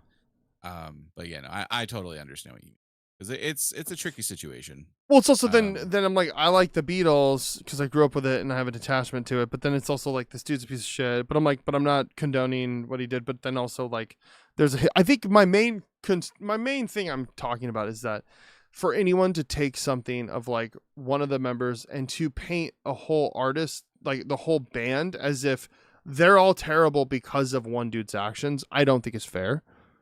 Obviously, because then by that metric, every other band who had one member who did something or assaulted someone, then they're all pieces of shit unless they knew and they were hiding it. So I think for that, it's also I get defensive because I just have an attachment to the Beatles, and I admit that. But also, if people don't like it musically and can confirm musically why they don't like it, if they just say, well, they're terrible because they were mainstream and they just sucked, I'm that's not I don't respect those opinions of people just blatantly going, well, blah. And just because it's their opinion, I don't respect it. You can have it, but I'm not going to agree with you. Just if I say I love them and you don't like it, then cool. You don't have to like it. I don't give a shit if you like it or not. I know what it is.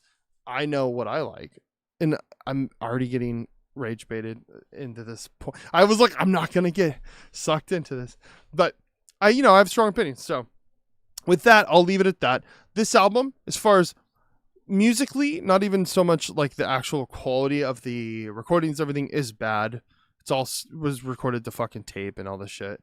And they had really nice fucking gear. So it's not even so much this album is the quality of the recording of the production. It's just how it was produced was fucking wonky and weird, but it was a huge record. You got Taxman was a huge song. But then again, talking about Beatles, they're getting all rich and they're like, fuck England because they're trying to tax us and get money from. Isn't that the point of taxes? So what you're saying, you don't want to fucking pay your taxes, you pieces of shit, you rich pieces of shit because you got fucking famous. So fuck them for that. That's what I gotta say. But anyways, that's it on that album. I just want to move on from Beatles. We gotta get rid of the Beatles. Um, talking about another band. I'll do this one, then we'll go We're to. going. Yeah, Or do you want to go yeah, into do yours? No. You're this fine, one? I don't you're have fine. that much to say. We'll just get this out of the way. This album is "This It" by The Strokes. I think this album is record. Fantastic. great record. album. This came out 2001. My God, I feel so fucking old. What is it? 2026. I feel like this wasn't that long ago when this came out. I was in 25 years old, baby. 7th grade when this came out. I was in 7th grade when this fucking sorry. Oh, I woke up early. A little tired. I was in 7th grade when this album came out, and I remember going, "This is sick." And then they played on the fucking SNL, and my dad was like, "This is cool," and he bought the CD, and I have the CD, and I still have the CD, and I stole it from my dad. If you see this, if you're watching, hope you're not. I stole this CD. It's in my fucking house. It's not at your house. Because I was like, "Fuck you. This is my CD. I'm the one who wants to listen to this." I'm pretty sure I did steal it. I love the album. I love the cover. I always love the cover for some reason. It looks like the photo of like a fucking like gate in front of somewhere in New York or something. But the Strokes were like interesting. And then now as an adult looking back at it, and I learned the fact that Julian Casablancas was a Nepo trust. He's literally the spitting, like the geese guy is a spitting image of what Julian Casablancas is. Except Julian Casablancas, when he put his music out in that time, it hit and it was like good. And not to say that all the geese music is terrible. There's a couple of cool songs, but like objectively, someone would put a Strokes album on and listen to Geese and be like, "Yeah, I think the Strokes is more of like would be considered good and like mainstreamy like success and being like listenable." Oh, massive. The Geese stuff is very out there and it's good. Some of it's good, but he literally just like the Geese cat. They're like New York fucking little Nepo kids. Julian Casablancas' dad was like a fucking producer who, like, from my understanding, allegedly grabbed a bunch of dudes, Frank Albert Jr. and the guys in the band, grabbed a bunch of them to be a band for his kid. And the Strokes was because when they came out, I look back and I go, yeah, what the fuck? Were they playing around for like a long time and getting attention in New York, playing dive bars? Did they make a name for them? It's like they got fucking huge out of nowhere on a major label. They're on SNL. And then boom, they blew up. In my remembrance Another boy of it, band. they literally came out of fucking nowhere and were famous. Another blew great episode idea. But the thing is Let's that figure out I what don't. bands are boy bands and put them in a list. We could do that. But the thing is that I don't even have an issue with this one specifically because at this time, everything was Nepo kids and trust fund babies and insider shit. So like this has always been happening forever. But the fact that it wasn't so apparent and it happened in a way that seemed natural. But also the thing is that this album fucking slaps. And the fact that Julian Casablancas seems like a cool dude, minus maybe being like a rich kind of asshole sometimes. But like he says he's got good politics.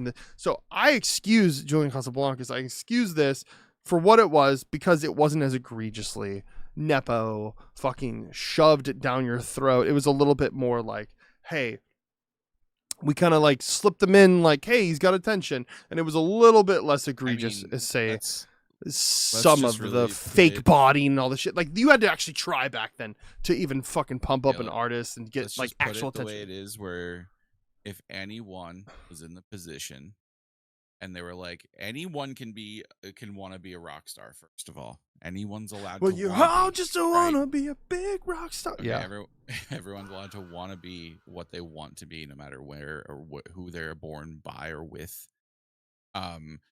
Homie could have just been like, "Hey, Dad, I want to be a fucking rock star. I have this idea." Dad's like, "Yo, you want to be a rock star? I work in the biz. I'll hook you up." Yo, if my daughter came to me and was like, "Yo, I want to be," I would do the same thing. I'm gonna be like, "Yo, let me show you coding." Okay, first of all, just putting that out there. No, there's nothing. They just wanted to be a rock star. They fucking put together a successful band and went out and did it. I mean, that's what money does.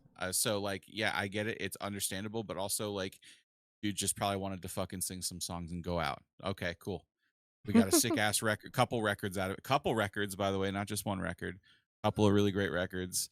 It's okay when bands are mainstream. It's okay that bands are business. They're still musicians. Hell yeah. Mm-hmm.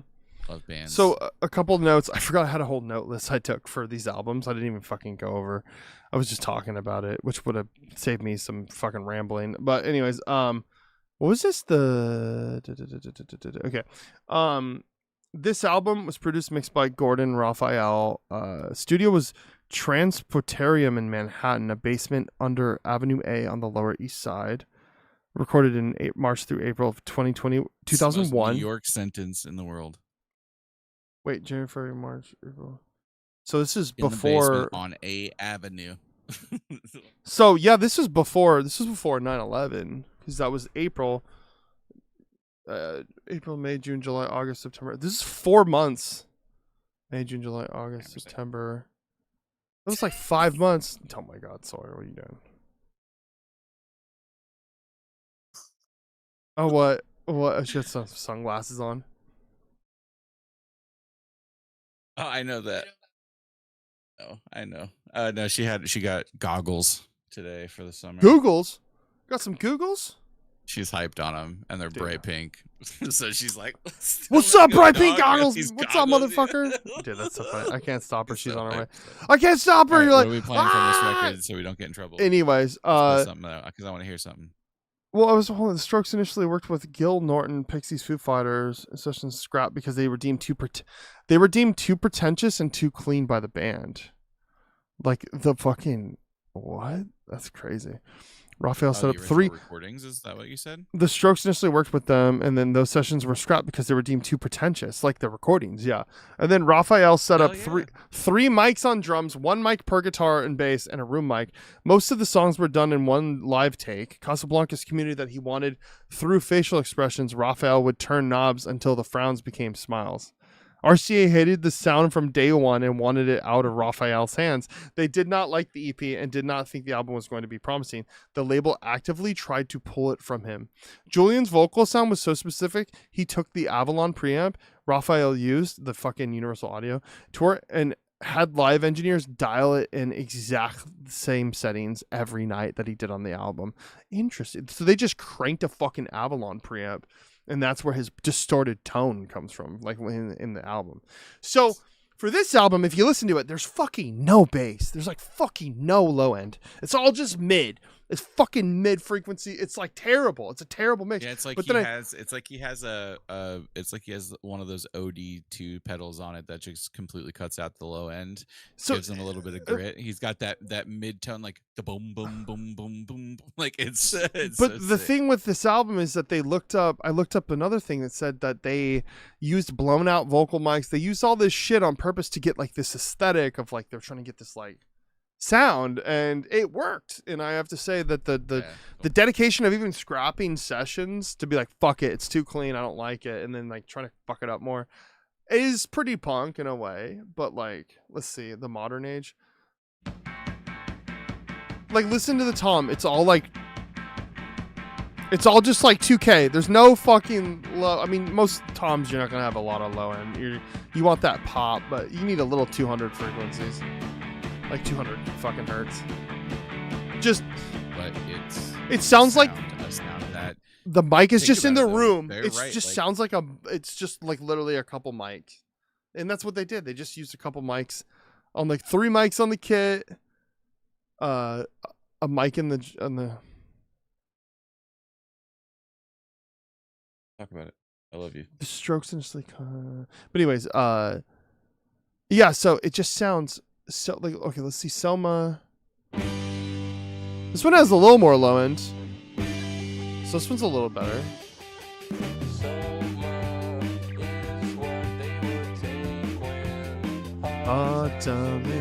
Yeah, I mean, this, in my opinion, this record is an exact example of you can't replicate it. You shouldn't have done anything different. It's a perfect sound and vibe record, like all the way through. It has, it's like it sounds like I could record this and make it everything sound like sounds this. right on it. Yeah, everything sounds right. Let's see, Barely Legal. You know, when I really dissected my head trying to listen to the sounds by themselves, It just sounds like they put a fucking, they just put a 57 in front of the amp and they're like, whatever, didn't even line it up. They're like, here, just set it like fucking hanging on top of it. Like, yeah, there's some shit that just happens and is, it goes to the testament of like, you think you got to make it sound this way. You got to edit it this way. It's got to have this, got to sound the mid. You got to cut this. And it's like, dude, just like fucking put it and throw it out. If it sounds good enough, put it out. And that's where I'm doing with my own shit. I'm like, you're like, fucking just put it out. I'm like, I'm so close to being done with my shit. I just keep getting distracted because I want to do other things. That's literally why. It's not even so much I'm upset about it. I got 4 of songs almost done. I got 4 of the songs basically mixed and Agent done. I just Smith have to style. fucking finish one more song and then fucking master them myself. Because I don't want to pay for it because I don't want to spend money because I know how to do all this shit. But I don't want to do it myself because it's not good to do shit yourself unless you're like, I don't know. But anyways, so I'll throw my baby's first master on it that I made for the Clubber stuff. that didn't sound bad though. So maybe I'll have you master it. I don't know. We'll see. Listen to this. This is it. The bass is dum, bing, boom. Dude.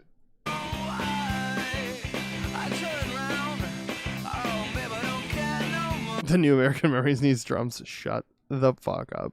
I didn't even know that was a band still.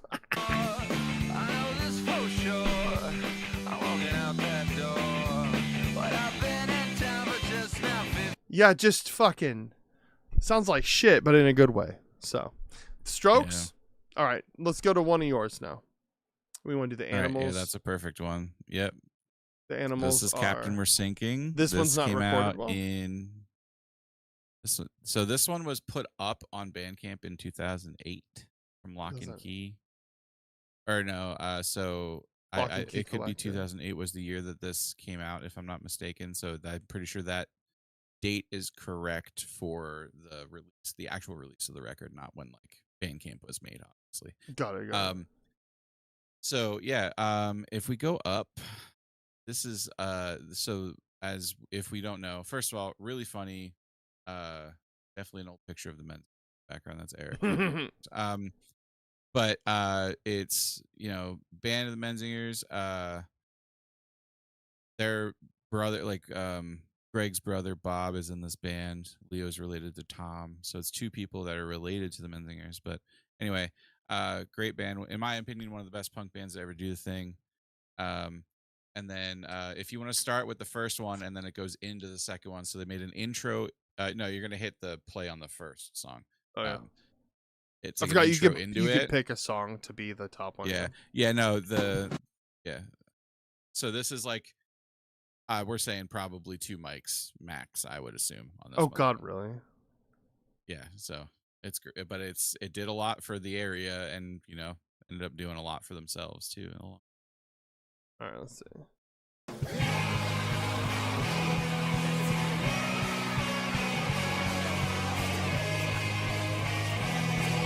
Is there just a chorus pedal put on the microphone? They're all screaming different screams. Oh.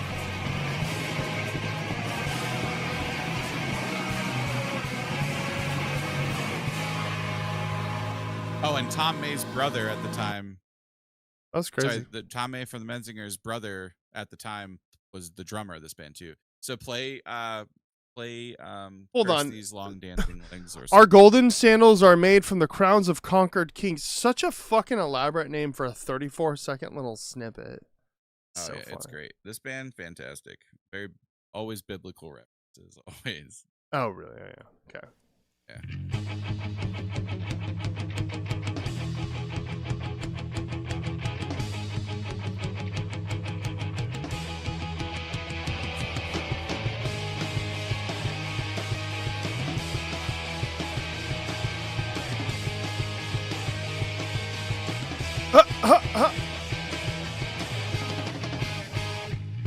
When the night starts closing, become the things we hate, the things we let us. You never wanted to be, and in the morning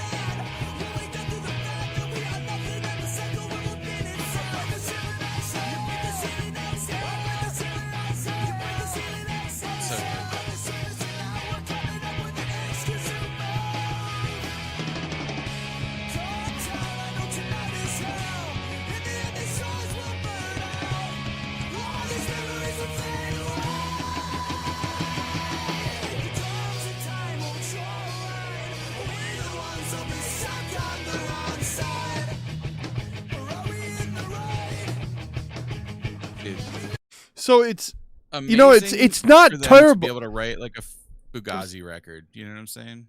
You know what? I do see a lot of Fugazi like similarities to that. I will say that like even though it sounds pretty bad, it's like it's still cohesive and very separated where I know what I'm listening to.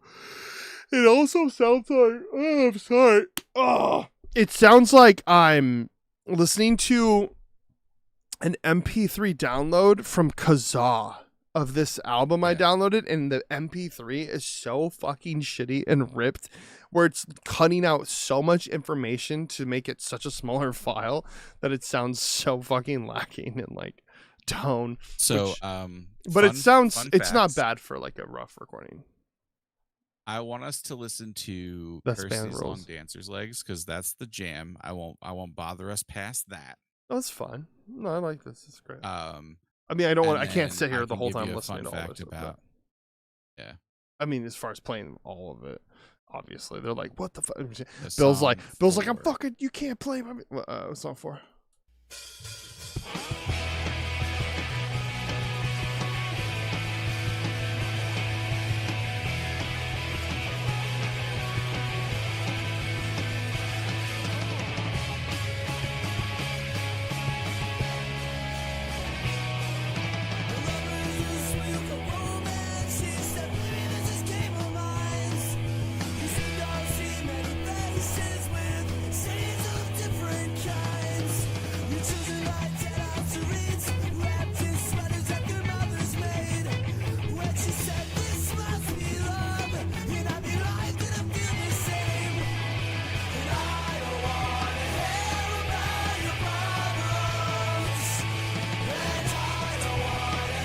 This is great.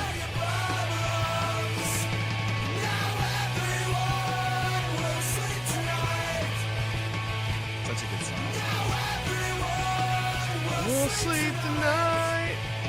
Ooh, ooh, ooh. Oh, to the minor. Okay. Yeah, dude.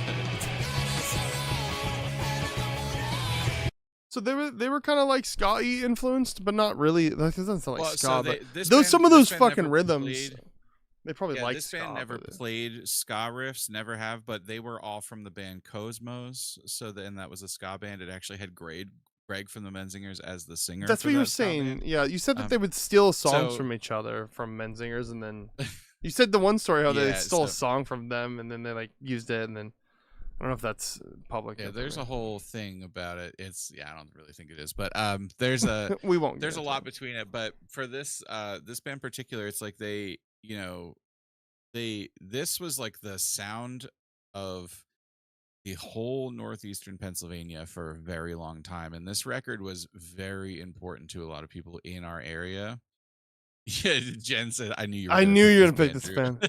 So it's literally like I can't say enough that this band is, in my opinion, the best band to come out of our area of all time. And that's not with any disrespect to any band. That's just how fucking good this No band is. disrespect.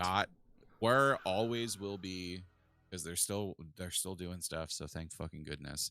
And yes, Bill, my homie, is in the band. I fucking love Bill, but that's besides the point. Shout out, Bill. Leo and Bob writing are very important to me. So shout out to this band. Last time I saw Bill, he was drunk as fuck at Fest. I got a really fun story. We were way back when all these bands started, we were playing in our little hardcore band called Jerk Reaction, and there was a night that we played in Scranton with, I can't remember the show or anything, but we ended up going back to one of the Menzingers Captain We're Sinking people's houses. I think it was Leo. I can't remember. I honestly can't remember. Could have been Greg. I don't know. But we were hanging out, and it was really funny to be there at their like house party because like Greg was playing songs. It was really like out of a movie kind of. It was like Greg was playing songs in acoustic, and there's just like these cute little gaggle of young girls just like super wide-eyed anime eyes for Greg while he's playing like Clash covers and stuff, which it was really sick to see. And then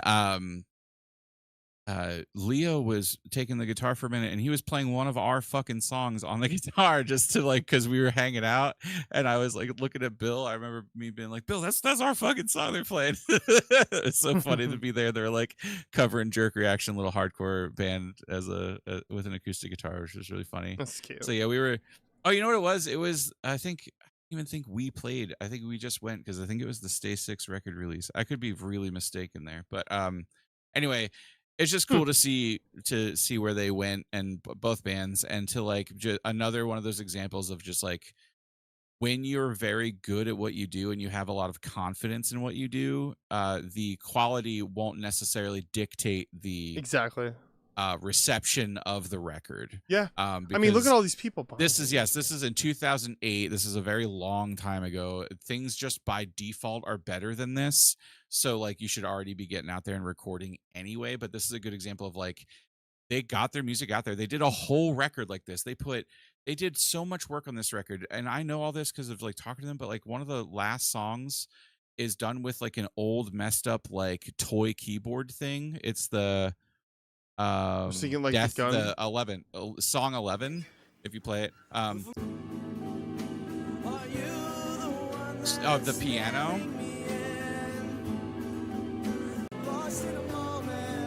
So that piano wasn't I remember now that piano wasn't tuned. They couldn't tune it, so they had to tune all their instruments to the piano when they recorded. Oh my god, that's like funny. They did a lot of like fun work with like no fucking money, like you know what I'm saying. That's cool.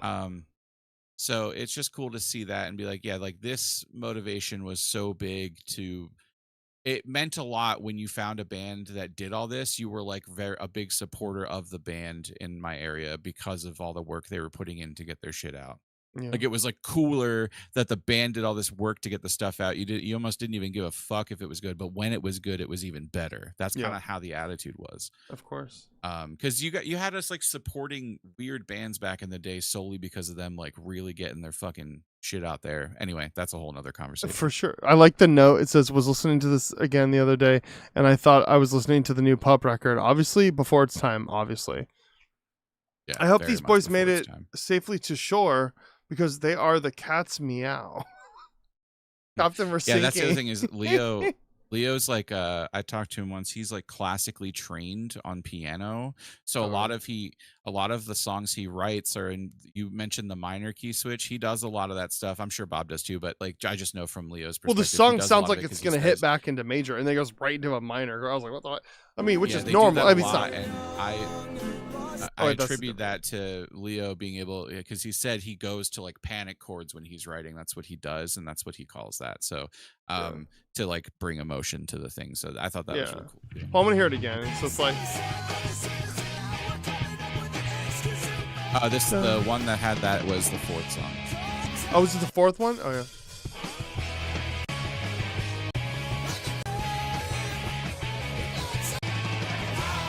Yeah. Oh yeah. So yeah, that's right. And then da, and then you think it's gonna go da da da, and then the minor, and then it goes da, and then it goes da da da into the minor part. Oh. Da. Into the minor right there. Yeah, it is. No, it's great. Breaks it up. It's like that you part almost was so fucking hype when it would come in. The live. structuring of it. That part on guitar. Yeah, the structuring of it, it's like major. You think it's gonna go back to like the happier, but then it drops into that little section. Like I love the composition that other people do. That's how I'm studying people's like how they're actually like composing their songs and like what they're doing gave me a lot more of like, because I used to just write songs where it'd be like a chorus, a verse, and then it would be a bridge, and then a verse, and then another bridge, and then two more choruses back to back. And like I just didn't have an understanding of song structure, which was fine sometimes, but it just really showed. So learning, hey, maybe I should, there's kind of structures you can learn that might be a little bit better than just your ADHD brain just going, how about a verse, and then a chorus, and then a bridge, and then a bridge again, and then a chorus. So let's see. I'll go into talking about shittier recorded stuff. This is more shittier than the other album as far as quality, I guess. But so I was going to show this one. I don't have a lot to say besides the fact that I love this album. and the fact that Jeff Rosenstock is great, and also the fact that Also, to give credit where credit's due, Jeff Rosenstock is one of those people that has that massive amount of credit for how fucking hard and DIY he is. So like, yeah, and exactly big his credit whole to that too. Like everyone loves the homie. Like yeah, his own music also. Well, I mean, the last like full like feature albums they've been like was it fucking Atomic what's his name? Fuck Shirley Jack Shirley has done all his last couple albums, which oh yeah, I mean is great. They're allowed to. I'm saying as far as get all that shit. quality. I'm just saying. No, I'm just saying the like up until then he's been doing a lot more main like because he's like, well, I have enough of a full band and I'm gonna do it right. But at the time, bomb the music industry, his own shit. It was just like, just get it fucking out and just fucking do it and fucking whatever. I don't give a fuck. I have a laptop and fucking GarageBand. I'll fucking make an album. So that's why Jeff is a fucking king. Yeah, I was noting before the show we kind of talked about the bands, and my last band was almost going to be Bomb Music Industry for like the same reason. So I was just like, all right, cool, we'll just talk about Jeff in general. So Jeff in general, like, listen to this masterpiece. High quality. It's so getting into it.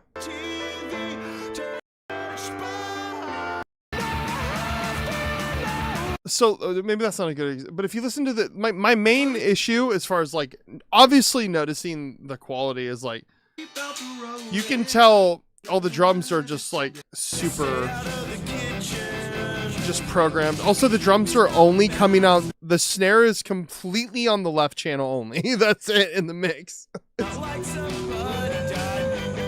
Some of the guitars, they're very DI kind of shitty sounding, but like it just fits because if you listen to his music, you know him. Yeah. It just fucking works. And his voice is what is the main, I think his voice is like what is the main star and the way he's presenting the song. He's and his song lyrics that are has great. a He's a style songwriter. for composure. Like, you know, a Jeff Rosenstock song when you hear it, like, and you have for a very long time. It's like, you know, I don't know what to say. It's like fucking This photo is so the tempo funny. is like 15 BPM too fast all the time. Mm-hmm. Like, there's things about a Jeff Rosenstock song that has always been very. It's too prevalent. fast, and it's almost like Always he's struggling hectic to and stay chaotic. up It's on the always speed. Extremely emotional.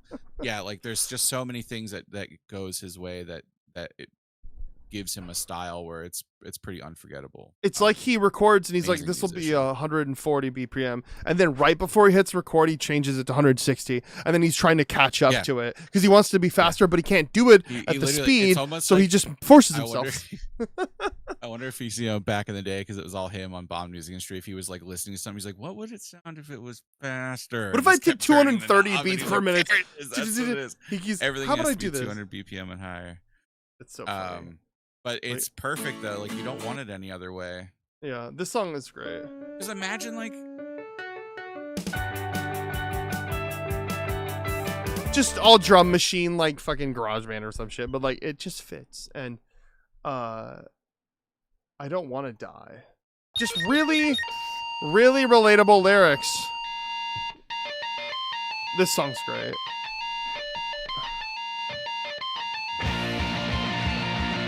Just blown out. It sounds like it's blowing my headphones out.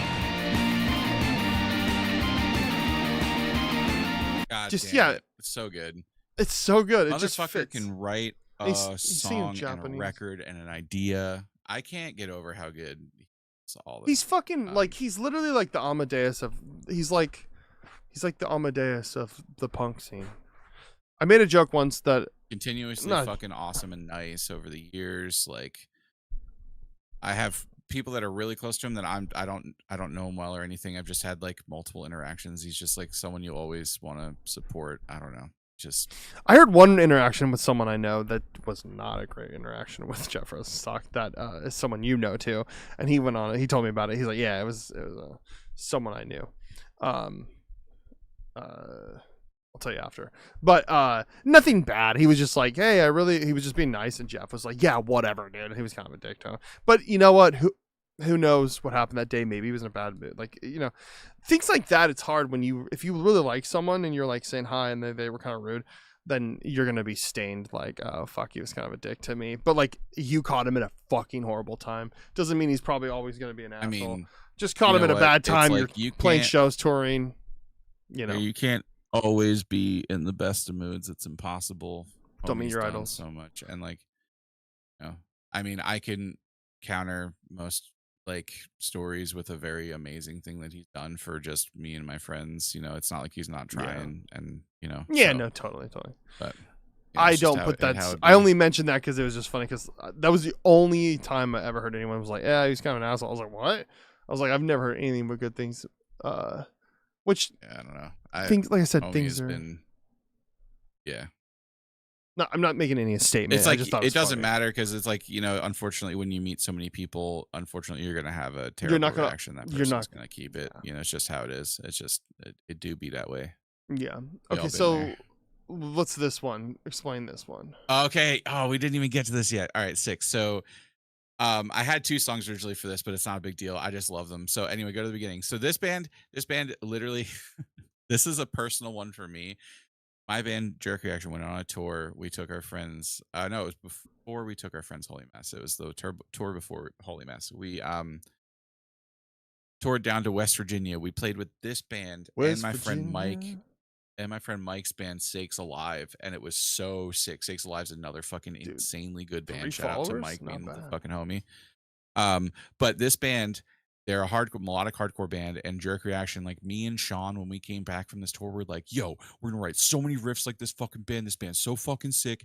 Because they were like doing fun shit, but some of their lyrics are kind of dated, a little offensive. You know, they use some words, nothing crazy bad, but anyway, a little broy, if you will, but that's expected for the genre. The at kind of time. genre, We're talking yeah. like 2000s. Yeah, it's a 2007. 2007. Yeah. So anyway, this band was sick as fuck. They're called Bright City. Shout out. I wish they did more. I started following them again recently. It seems like I don't think they're doing anything, which is upsetting because their guitar riffs are sick. Anyway, play it.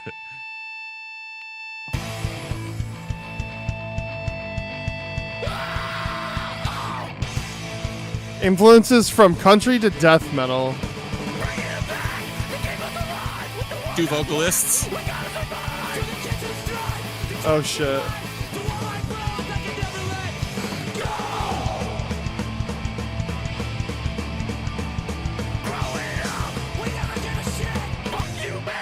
Ready? Suck our So dicks. dumb. You say It's suck our so dumb. dicks. Suck our Yeah, that's- dicks. Gang vocals. It's Suck fucking, our man, Suck our dicks. dicks is so Dun, dun, funny. dun, It's dun, so dun, funny. dun. But We'll that's, like, never their party stand band. down. Dun, dun, dun, dun. Yeah, bro. Like They fuck also it. use the P word coming. It's the only other bad word. Oh, the P word. Philanthropy. Yeah, philanthropy. The really bad word.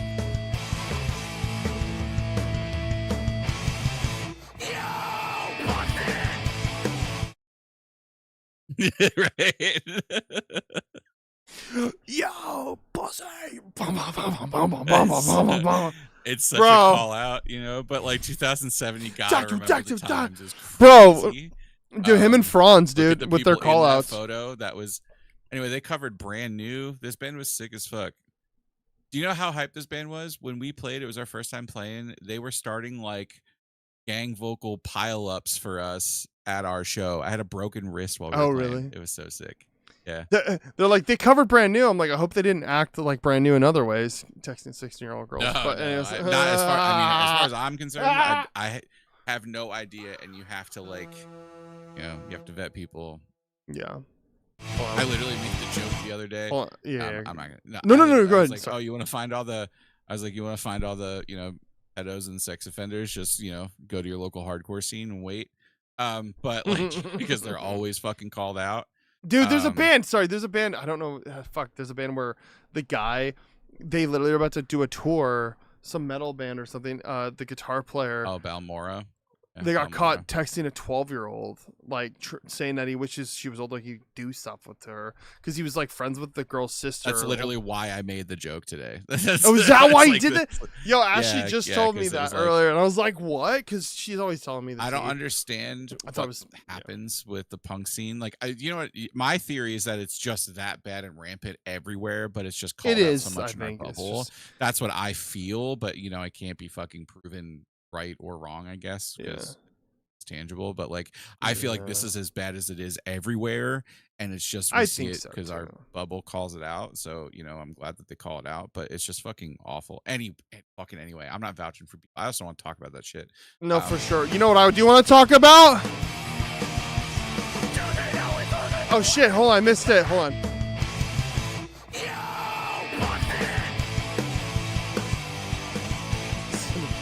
I mean, I don't want to talk about it. I just wanted to play that part again. It's just crazy. It's so crazy as a silly. call out. The other song I sent was only because it was a song that like the riffs are sick. It has there's nothing like it's a rad song, but Oh, there was another it's no song. different. So yeah, I sent two of the same band because I was like, oh, it's not a whole record, so I wanted to make sure I had something to like show. Oh, is this it? The I other think I song, found it. also a melodic hardcore song. It's just like more. I think it's When a I little bit think more minor, melodic melo- hardcore, but I have a different opinion on what melodic hardcore is.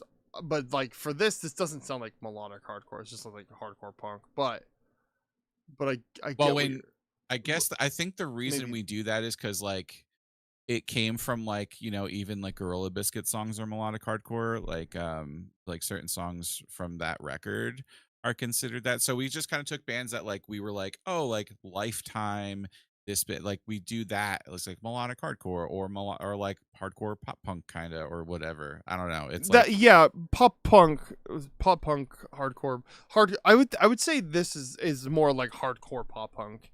If I saw a band, maybe just I think it's just different based off of like where you grew up and what people would call things, Yeah. what they sounded like, because you would attribute bands that are local to what you like. You would just attribute things to them.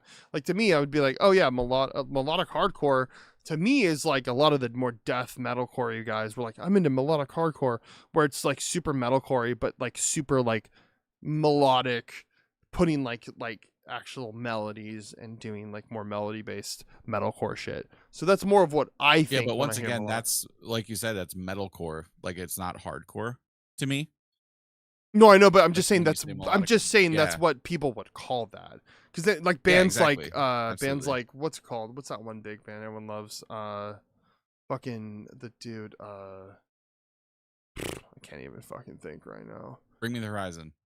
Yeah, no, well, I mean, they were just like death metal when they first came out, which they're doing the fucking festival, the fucking Furnace Fest. We were talking about Furnace Fest. I was just talking to someone. Like, did you see the Furnace Fest? I was like, yeah, it's fucking stupid. Like they sold it out to like a mainstream thing. Now it's just every fucking band that's on every big festival is playing it, except a handful of like cool bands. Added to the circuit. Yeah, well, let's see this one. The festival circuit has just become a black hole. You just get sucked into You festival get sucked circuit. into- 20 veterans oh die my by God. suicide every Oh, we got a single 30 day. second. God, about veterans. What the fuck, dude? Okay, mute it. That's funny. Can you play it and mute it? Hell yeah. Yeah, you can just mute it though. So anyways, I want to see what this sounds like though. But like I said, that's just what people would call things. So I'm not saying that's what that is. I'm just saying that's what the interpretation of when people are like, oh, melodic hardcore, I think of Counterparts and shit, that band, or bands that are super sound like Straight from the Path, but I'm not saying Straight from the Path, but it sounds like, no, not Straight from the Path. That's not a bad example. Like to me, this like the little bit of this sounds like Dangers kind of to me. In some way. More like his vocals sound like Dangers.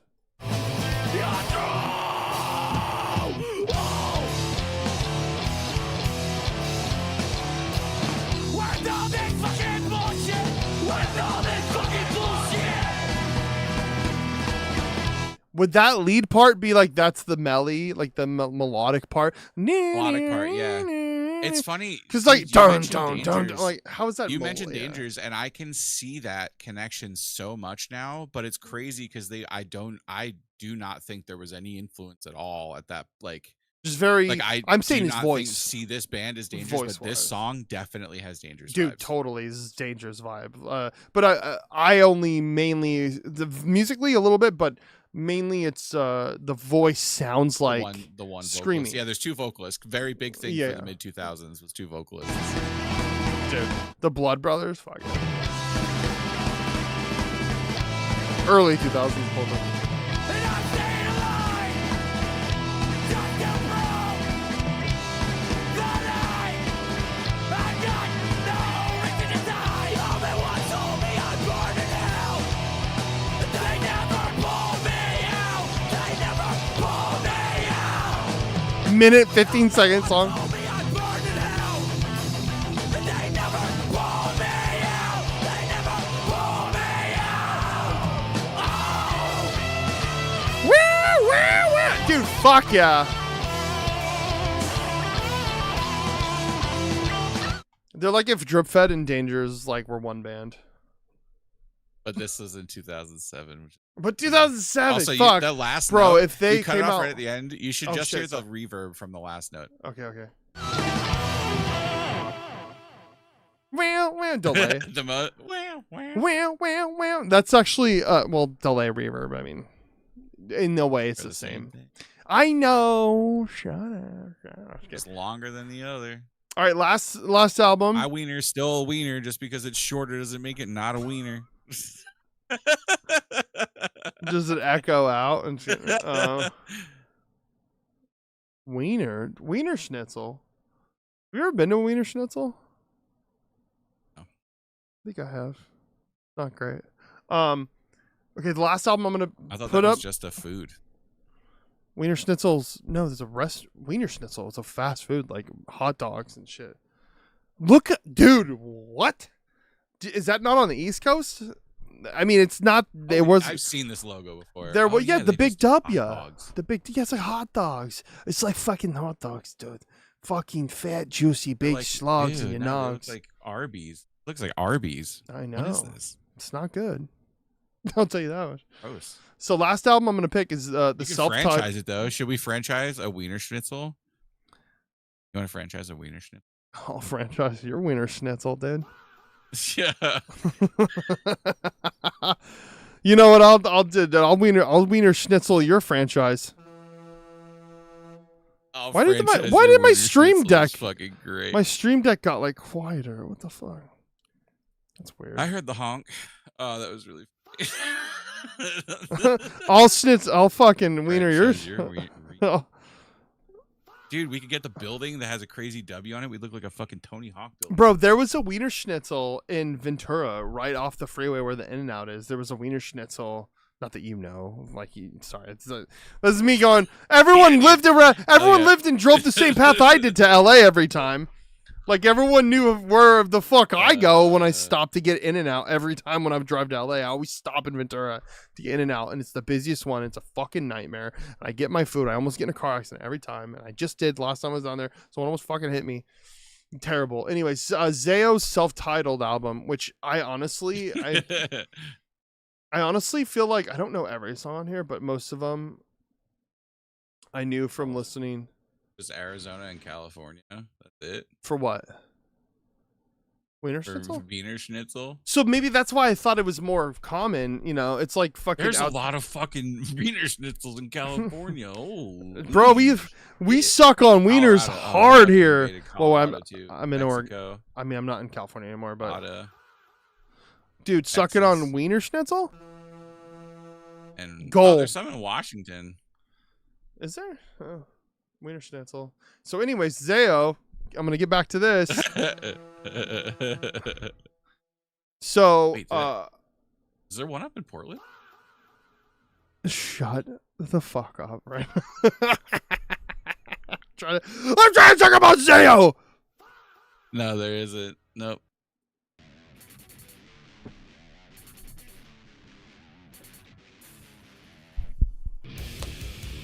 Yeah.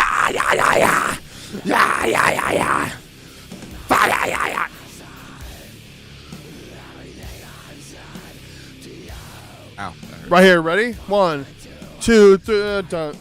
dun dun dun dun, pa dun dun dun dun, pa dun dun dun dun, pa dun dun dun dun, pa dun dun dun dun, pa dun dun dun dun, pa dun dun dun dun, pa dun dun dun dun, pa dun dun dun. Wait, where? Again.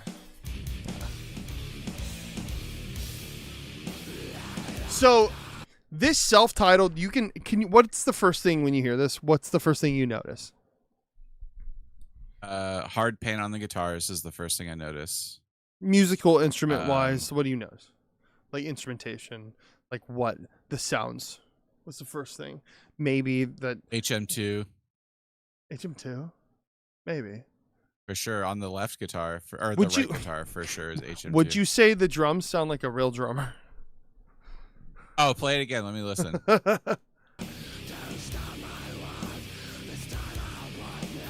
Here, I'll play a different song. No, I that's can a hear different- it. hold on. I can hear it. Wait, where's the other song? Trash can heads, keyboard cowards. Dude, keyboard cowards are talking about that shit in 2001? What?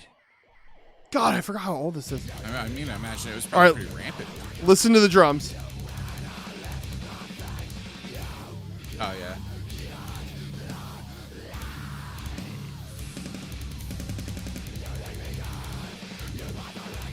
So this is the self-titled. I think this is the first album that Zao. No. 2001. No, this is the first one. Okay, this is the first one since. Okay, you probably. I don't know if you were ever into Zao, but Zao's been. If you look at the wiki of members from Zao, you want to talk about the fucking. Let's do Zao Wikipedia. You want to talk about a band that had the most fucking revolving and or past members? Look at this list of past members. Plus the current members. I know. I know That's Zaya's been- the members now says 1, 2, 3, 4, 5, 6, 7, 8, 9, 10, 11, 12, 13, 14, 15, 16 different people were in this band.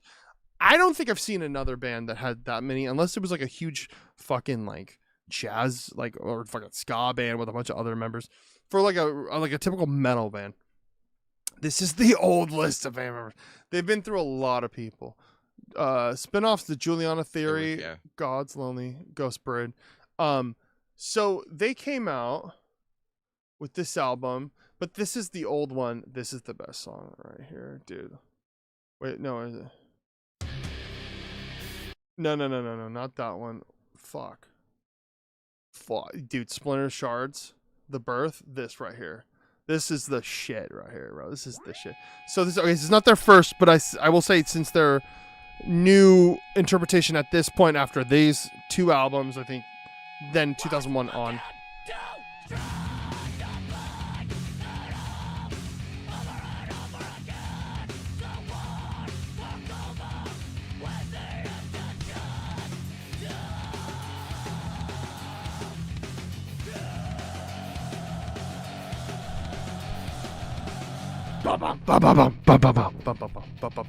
There is no noticeable bass player.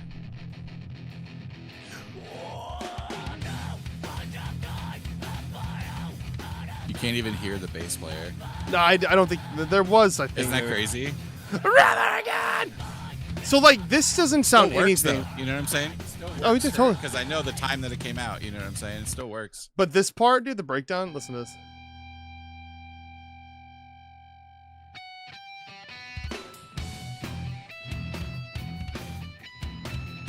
Just natural harmony. Everyone's like, bro.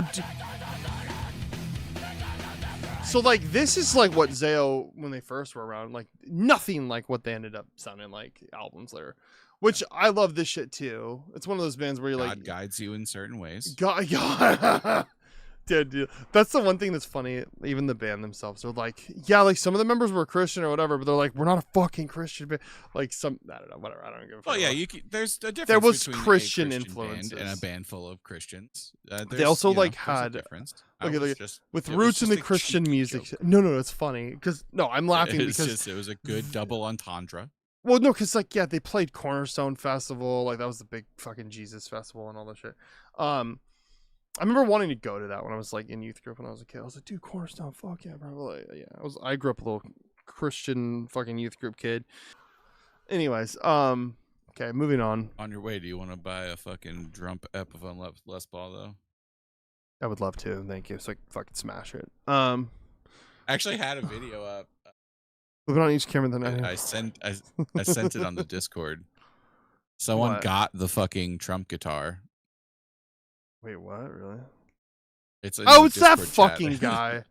That guy. He's the one who did all the modeling for Kempers for like JHS. He was doing that video. I saw this thing where he's like the Trump guitar. I was like, why the fuck would you? I literally like not lost respect, but I was like, why would you fucking? It's for the meme, I guess. But I'm like, why would you even spend money? Like that's ridiculous. You unless they said, dude, if they sent him that. Okay, let's watch that at the end. I'll save that for the end of the stream. Okay. I think the title is like, did I waste $1,500?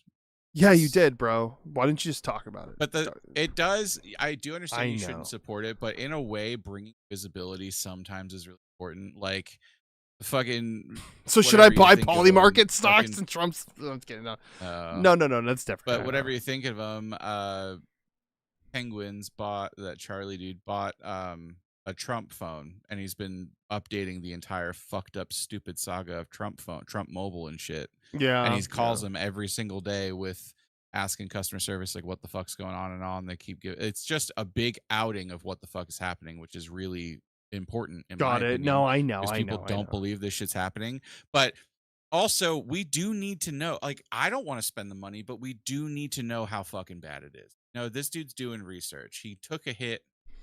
Well, you remember all the shit with Took the a hit for emails? the big People man. donated money to Trump, and then they automatically signed up to reoccurring payments. People were getting their shit jacked, thousands of dollars out of their accounts because they didn't realize that when they signed up to donate, it said, "Oh, you're going to sign up to donate $500 every month." So people were going bankrupt and shit because Trump was stealing from, he's a con man. So what do you expect? Anyways, about the Zayo album. This album was kind of an album that after those first couple albums Zayo came out with. This one, I won't say necessarily is terribly recorded, but it's just the fact that like it's so, like the drums are so fake, and even the guitar just sounds like a fucking DI guitar, like with a just. I will say that the first thing I noticed in the intro was I was like, the hi-hats are way too high. The first thing I thought of, because they have it like yeah, it's programmed. It's like I was like, it's so high. It should be so much further back. I fucking hate the sound of hi-hats when they're way too loud. But the Zayo album, the entire album was written I don't know in why. It's like the frequency is like a fucking ticking bomb in my head.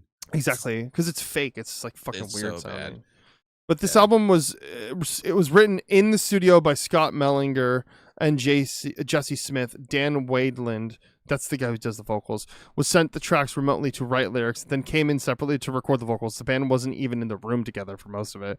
It was written by two people, I think. That's what I said. And then Jesse Smith handled drums, guitar, bass, keyboards, and programming. The fake drums you're hearing are him, not a session drummer. Whoa, I didn't notice. The band famously broke up on stage in Pennsylvania in September 2001 while touring this album. So the album that was their big artistic swing also ended them temporarily. The moody, atmospheric drew comparisons to Portishead and Massive Attack at the time. Genuinely weird for a metalcore band in 2001. So this was just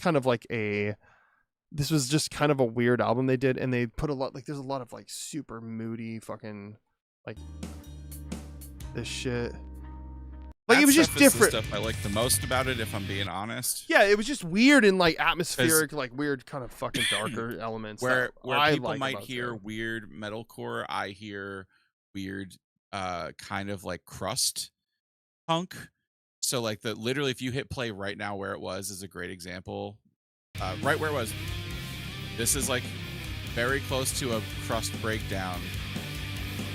It just has really bad metalcore overtones with the fake drums, but also they're really harsh. Fucking it's fake because I don't hate fake drums on things. One of my favorite bands is Melt Banana, and my favorite records. I don't think once about the quality because the fake drums sound fine to me. Like I know that they're not real. You can tell that they're not real, especially on the old records. But like there's a line between the two where I don't think he was necessarily. I think it's like a deception thing that a lot of people don't like about fake drums. feel deceived and it feels cheesy. And this is unfortunately something that dates this record is the quality of them are not good. Well, okay, listen, if you would listen to this in 2001 and didn't know any better, I feel like some people would go, oh, they're real. Like I'm trying to put myself in 2001 where if I heard this, I'd go, even when I would listen to this shit when I was younger, I went, this sounds weird. Like these drums don't sound real. Yeah. But I just knew because I'm an audio engineer and, I'm just really good at that shit. No, I'm scared. I'm kidding. But, it would in this way, I feel like they were touring this album, but then it said that they broke up after they did this album when they were touring it. But then they had a drummer, but they didn't have a drummer, but he just did it. My brain thought because they didn't have a drummer at the time, so he just did drums programming and did it and made all the music. But I don't know if they did have a drummer. This album is crazy. But anyways, you were saying, sorry, I feel like I interrupted. About the crust punk.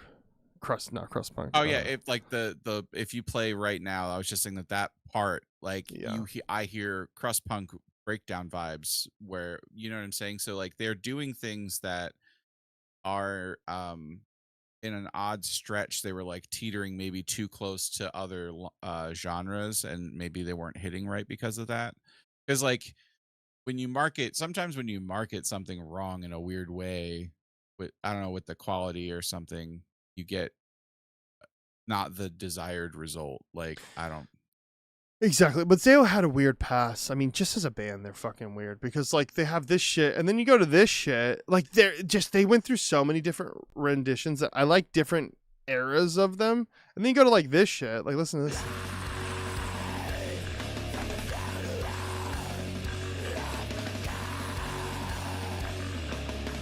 He's like near the bass.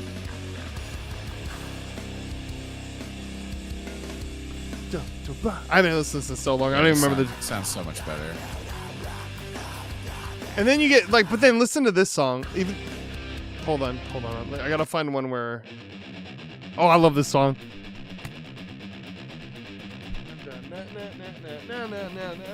Woo!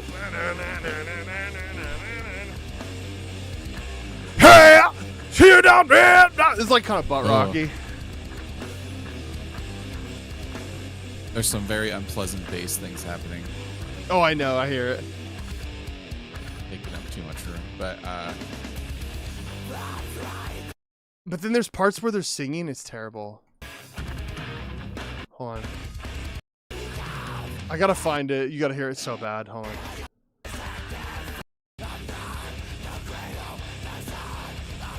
It's so good, but then there's like, fuck. Hold on, I gotta find it. I don't know. It wasn't all the time. Right here. Here we go.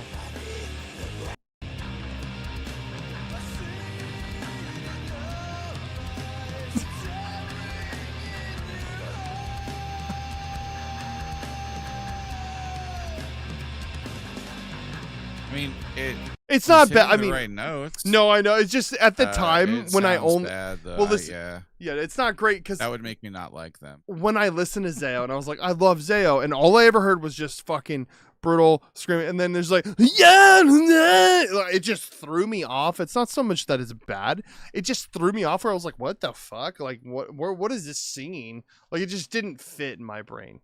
With what my I remember hearing, you know what I mean? I'm not trying to be rude about it. I've never been like offended by them. Like they just always sounded like a metalcore band to me. This album would fucking, this is your share. You would probably, this is way more like, I'd say this more album is very more in Convergy, the metal kind of like. Hater is a great name. Oh, this is a great song too. Just listen, we'll play this. It's so good. Hold on.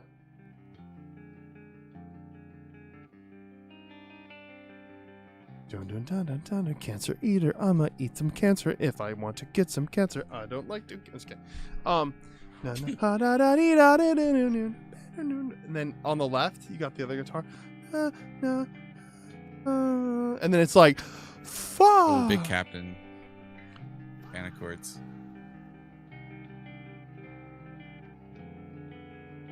It's weird. There's like a horn that goes on in the song. Right there, it's weird. Oh, gee. Not even in key. Like harpsichord. Beep, beep, beep, beep, beep. Yeah, big AFI vibes too. Well, it gets heavier right here. I just want to get to the part, but I don't want to skip it. When it jumps in, it kind of like you don't know where it's at. So I'm like,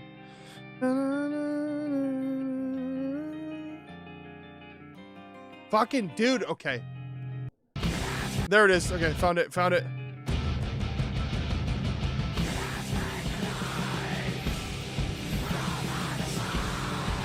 Kind of more black metal-y sounding. Big black, like yeah, like crusty. This sounds very crusty to me.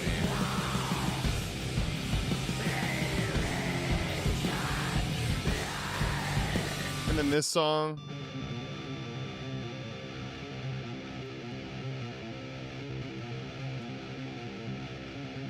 They really like those. Oh,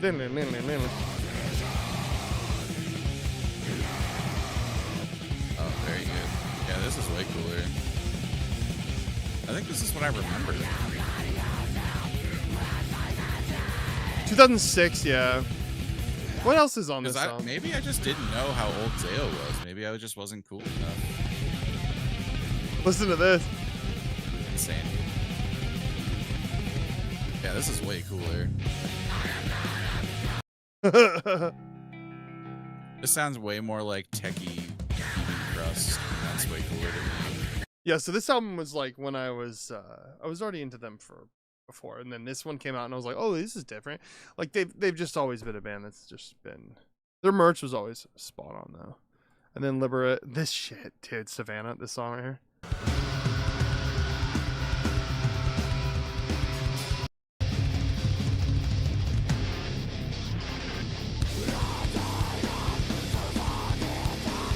So this is when they had a real drummer. Anyways, I just love Zayo, and not every aspect of Zayo, but I do love That Zayo. 2006 So record. I started having, I just started having fun listening to Zayo. Okay. But yeah, that one's The Fear Is What This cover is Another good example of that. That is such a look at this cover. Look at this cover. It's fucking yeah. Oh, I fucking. Hate oh snakes. shit! You don't like snakes? Why does it have to be snakes? All right, it's off. It's off. Sorry, it's I off. have, like, a Sorry, it was vicious reaction. Like, no. like, It was you're good. I it can was play. on. It was on the screen already, so I just forgot. Fucking. They have such a Another weird good band past. to, as an example for the same like sound as this is Botch. I think Botch is another Yeah, dude, good. Botch. Botch is a little like, tighter. A idea little of, like, tighter. With some There's a songs. sound that was We Are the Rumens. There's a sound that's captured on there that is very similar to that. This is 1999. This song is so good.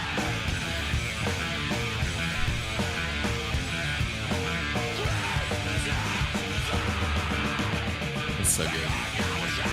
Bro, I got to see them in fucking Tacoma, where they're from. I got to Yeah, see I'm them. so That was mad their they got first show. together after I That was moved. their first fucking date of that whole fucking tour they did. I got to, I have this. Vinyl. Part of me goes like, I was like, I posted, I was like, of Sick. course it would happen after I moved, but the other part of me is like, we know I ain't got money to see that fucking Botch show. You know what's funny is I didn't even I wasn't even going until I was like, oh, that'd be I've cool. missed so many good reunions. Shout out to Jamie, Jamie, Roy. I'm like, what's his name? Yeah, Jamie's homie. Shout out Jamie. Do Chicken and Gun Days. You met Jamie, I think, before. He does stand up and shit in here in Portland. Jamie Roy. Check out Jamie Roy's comedy. He was like, hey, I have an extra ticket. You want to go? I went, fuck yes, I would love to go, because I never got tickets. I just forgot about it. So I went with him, and I think I drove up. Toured with Great Falls. God damn, I can't believe I missed that. They drove with Converge for a bit on that run when they were doing this tour, I think. I'm not sure. Dude, watching David Knudson fucking just... Dude, I can't even okay, I'm not going to hype it too much. The fact the shit he does, he's such a wizard. This motherfucker's riffing, and he loops something, drops the fucking string down to whatever tuning he's in, and then is fucking riffing on a drop tune while he's looping shit, and then he's sitting there doing fucking tappy things, and just this shit this man does with one fucking guitar. His wife must fucking his fingers on that fretboard, dude. His wife's like, he's amazing. I was kidding. Jesus. I've seen Minus the Bear a few times, and it was always like insane to watch him set up loops and shit and do it live, and it's insane. And Botch He's is just amazing. even crazier. I remember when they were getting back together, I was fucking a kid in a candy shop because I got to watch all those videos he was making with the Codex guitar and his multiple DL4s showing how he does the loops, and he has all this shit going. It was such a big nerd out session. Like that's one thing that, you know, I have missed. Like, yeah, there's that Codex there in the top. Anyway, I've missed literally every important fucking. That's Les Paul, or that's a PRS. I mean, he has a Codex just like the dude from the homies. We talked about it last. Jillian Carter. Oh yeah.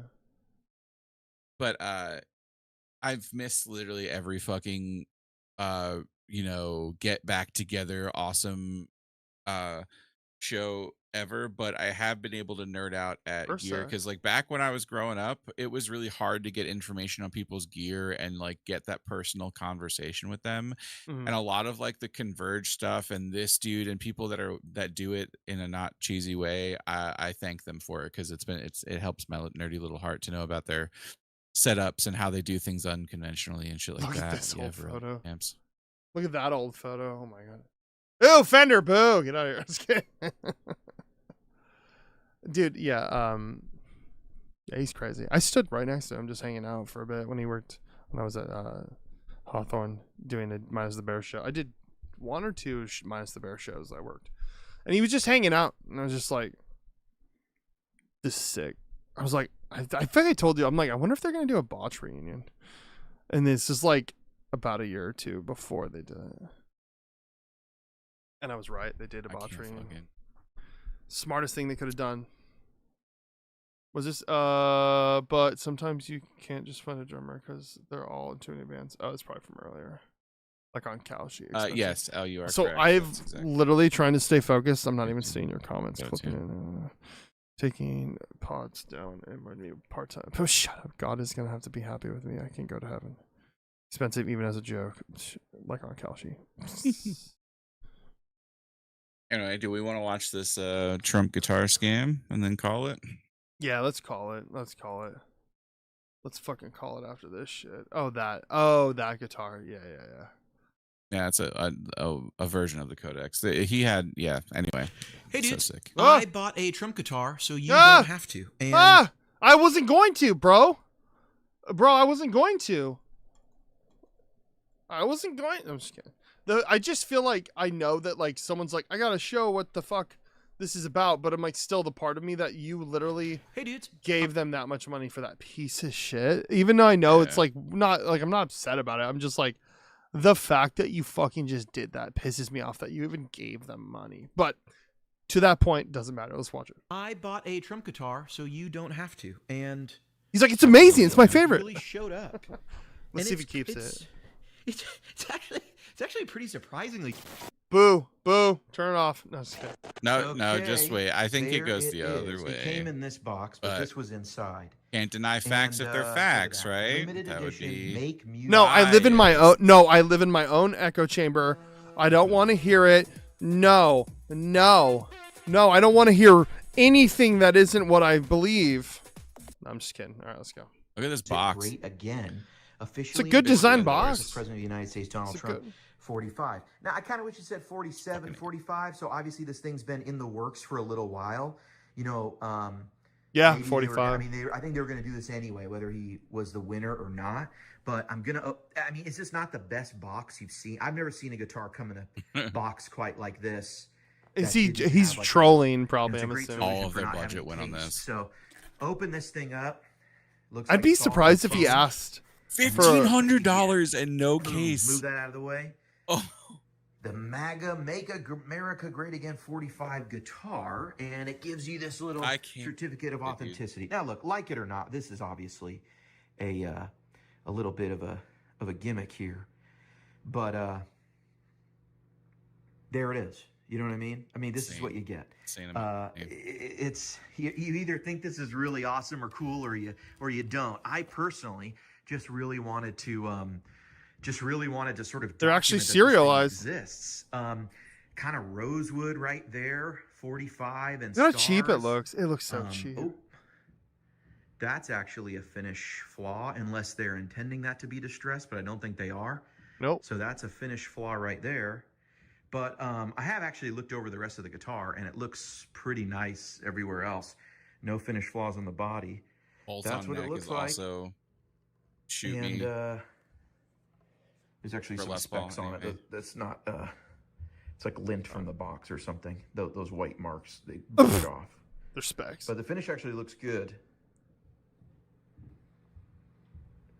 Little heavy. I would put this at. I bet it's 8 pounds. How about you put it on a scale? How about you put it in the fucking trash? No, I didn't even see in the video that he played it. Every time I skipped around, I didn't even see him playing it. I mean, it sounds fine. Obviously, it's a guitar. Like, I mean, it's gonna sound like a guitar, but I wonder if there's any.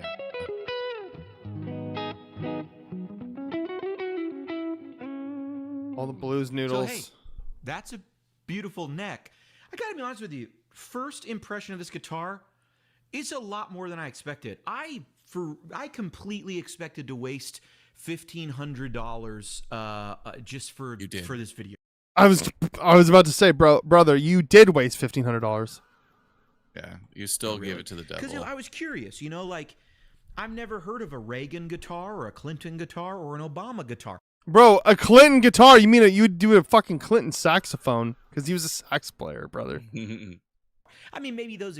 And then you go to play it, and then it's like, oh yeah, I like that, and you're like, oh fuck, I'm Monica Lewinsky. Okay, all right. Existed? Maybe they did. I just didn't run into them. But there's just a level of kind of audacity and awesomeness that comes with the American flag and the. When I think guitar, I think, dude, I want a fucking bald eagle on my guitar, brother. I want a bald eagle, dude. Honestly, Trey, where's the pickup truck? I hate to be that person, but if you had money, you would have. You specifically would have an American flag bald eagle guitar hanging up. The way that you have American flag t-shirts and American flag shorts, and you know what I'm saying? You would. It's almost not the Trump guitar. No, if I saw this It guitar was like and it was just dude, American flagged, you would. If I saw a BC, dude, if I saw a you fucking, don't like that anyone bought it. True, I guess that's true too. If I found a BC Rich that had American flag with a bald eagle just on the body and it was like $50, I would buy that shit. I'd put it on the wall and be like, look at this fucking.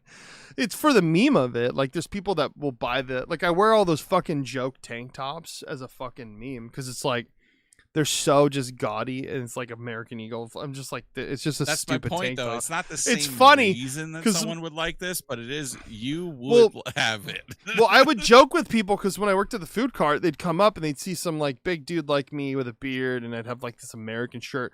But then I'd be like, dude, gay people are awesome. We should all have fucking healthcare, right? And just say shit where they wouldn't expect me to be like this, probably as progressive as I am, where they wouldn't expect me to be like that. Like, I'm a big, like, I wore this the other day walking around, right?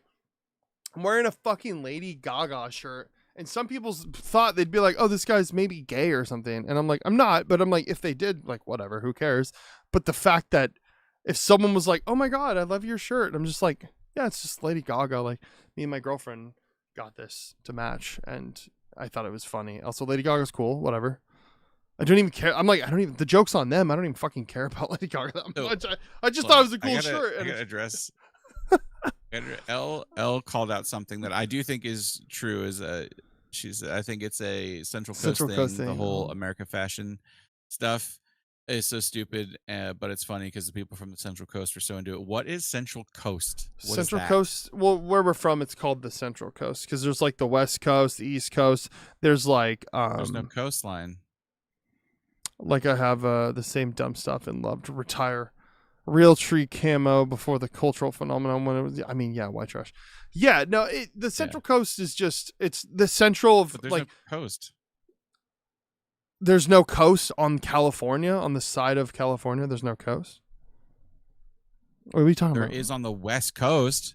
No, I know, but it's the central. There's no coast for the central. You can't say Central Coast. Okay, listen. I'm trying to explain. You look at California, right, as a state, right? What is in the middle? That is the Central Valley.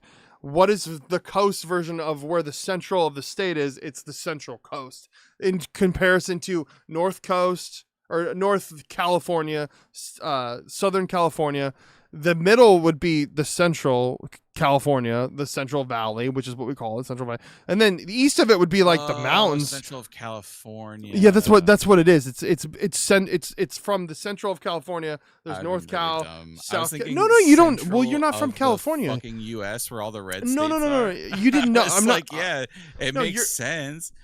You don't get it because you're not from California. You're not from California, bro. You don't no. I'm just saying you didn't know. That's all I'm saying. You didn't know. But the thing is that you go here in Washington or Oregon, you get a bunch of boomer fucking like, dude, there's like Oregonian, there's like American flag shit at the Walmarts. Like that's where I get all the boomer shirts. I'm not about to start wearing the fucking, it has to be so like kind of generalized. I'm not wearing the 1776 shit with the flag. Like that's a little too much, but the goofy, like fucking, I never like know. the beer, it said barbecue beer freedom and shit. It's just stupid. I like to wear them sometimes. They're funny. So like, but nothing too like right wingy looking. I never know how to read the "We the People" people. You know what I'm talking about? The people that wear and have "We the People" on them. Yeah, that shit is a little too. That's too. I don't know far. what it means. That's too far. I like, don't. Should I don't be go staying that far away from you, or should I be talking to you? I'm like, you got a 1776 shirt with like Oregonian sticker on your truck. I'm like, you're probably a dude who voted for Trump, and or you're not gonna like what I have to say. So, I'm just gonna not talk. Is "We the People" just the new Trump flag? Is that what that is? We the people. We the fucking insurrectionists. Anyways, let's see what you have to say. Eagle on there. Sounds. I don't want to hear him hyping it up, so I don't really care about that. I mean, that's part of the video. I don't like you. Less than 51. Our fretwork, in my opinion, there, but I think it's fine to do it to an actual breakdown of it. This pickup sounds very nice, but these sound like cheap import pickups to me. Really? You thought so? The dude, he's obviously not a political slanted guy. He's just like, oh, Trump, whatever. Let me do this. So you know what I mean? I get it, but also that people it would could like be political leaning and trying to just like nice. It seems to inform be staying people in of what tune they're pretty getting. well. this guy, look at him. He's got a big American flag in his room. How do we know his politics? We the people. What is all this? I don't want to fucking start shit with people I don't know. No, I'm not starting shit. I'm just. That price. He's just doing a video about the and make this. It's something that some of us just had to check out, right? And so far, Did we really have to check it out? see it looks like almost no All right, one's. hold on. When did this come out? When did this come out? A year ago. Oh, okay. So before it got really, really bad. Before the election, he could have got it. No, well, here's the thing. I don't agree with it. I think this is a dumb fucking decision. Try it through an orange amp because he's orange. That's funny. Yeah. Yeah. Oh, yeah. Sorry, what were you saying? I don't know. I was thinking like if it was older, maybe. Trump buggers. But he said I don't know. This is from a year ago. Maybe Yeah. Was it a maybe you take this scam? down. I don't know. He's just doing this for the Here we are, clicks. promote. I'm not promoting it. I'm talking shit on it. So, I don't know about that. I'm not talking shit. Nothing. I just like no, the guitar, not him. Those This things guitar. where, oh yeah, not him. Guitar sucks. He's fine. Don't support. He's doing it too serious. Trump like, buckers okay. aren't good. Huge surprise. Trump buck, like the level of like doing this in a legitimate review of it, like no what one's you're asking about the fucking Trump benders strings. Are they any good? Are they fucking nanotech? Are they fucking the nanotech Trump bender strings? Are they coated strings? Fuck that. Anyways, that's about all I have to say. And this is what I think if I bought that guitar, this is what I would do to it. On that guitar. Time, huh? I would do that to it. And then I'd go, I'm not buying this shit. And then I'd burn it. And then we'd have a party. And we'd laugh. Anyways. Yeah. I'd take it and then sell it to someone for double. I mean, I would say some shit, but I don't know that I'm all buy like buy a handful, but then you just sell them to people and mark it up, and you're just taking advantage. I don't want to take advantage of people. No, you steal it from the person and then you sell it for double. That's what I was saying. Anyway, no, that's not. I did nothing wrong here. All right, let's just lock him up. In this episode, we're in trouble. In this episode, we fucking love botch. All right, and we botch is sick. Eat other things. Allowed to. With it. You know what? So, off the rails a little bit on my idea of trying to explain. I got lost because I didn't fully flesh out. The main one was the Alexis on Fire. I feel like I was like, oh, I thought I had in my head a cohesive argument of like that it's not the greatest, but then I'm like, okay, maybe I didn't fully listen through. One album I was going to use, and I'm like, well, it doesn't sound that bad, so I didn't use it. But I will say that the aspect of how it was recorded in that time, which is what I meant, that's what it sounded like. That's just how it was and how we remember it and that we love it. If it was updated, it would sound a lot more, it would hit harder. I did notice there was one album too. There was an album from Whitechapel called The Somatic Defilement that I remember listening to a lot when I was really into my metal days. And I remember they did a remaster, and I found the original album compared to the remaster, and it doesn't sound really different except the fact that they just fucking EQ'd the shit and boosted all the mids on the guitars and the drums, and they did some replacement and other stuff where it does sound like a modern production. But the production jump was from 2007 or 8 to like 2013 when they did a remaster.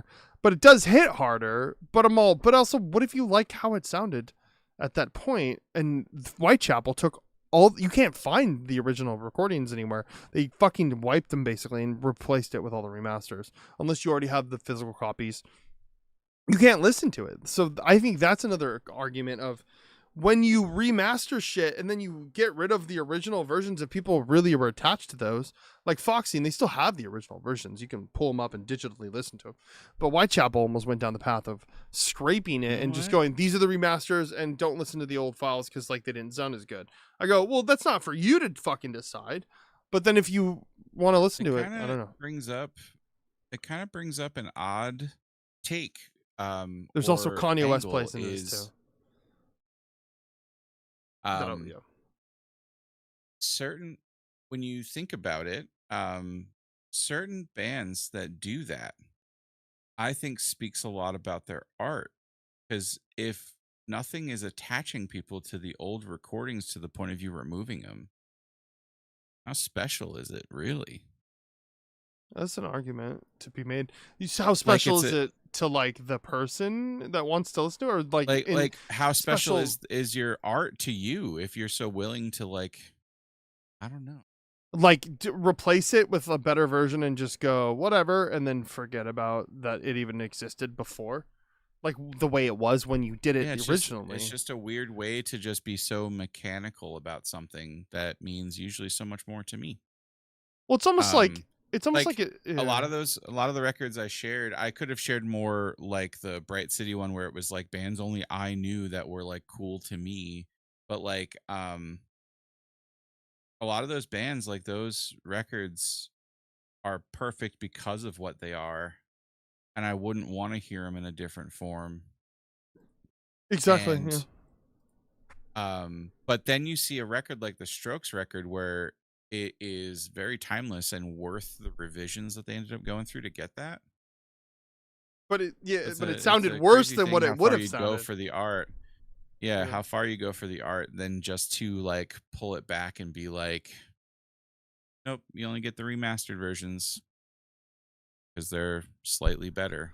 What I will add to that is that there was a period when Kanye West was putting out that Donda album. He was doing it like, which that could be another way of putting out something as a piece of art, where he put out that album on Spotify where he would put out the versions of everything, but then he would go back and remix or change stuff.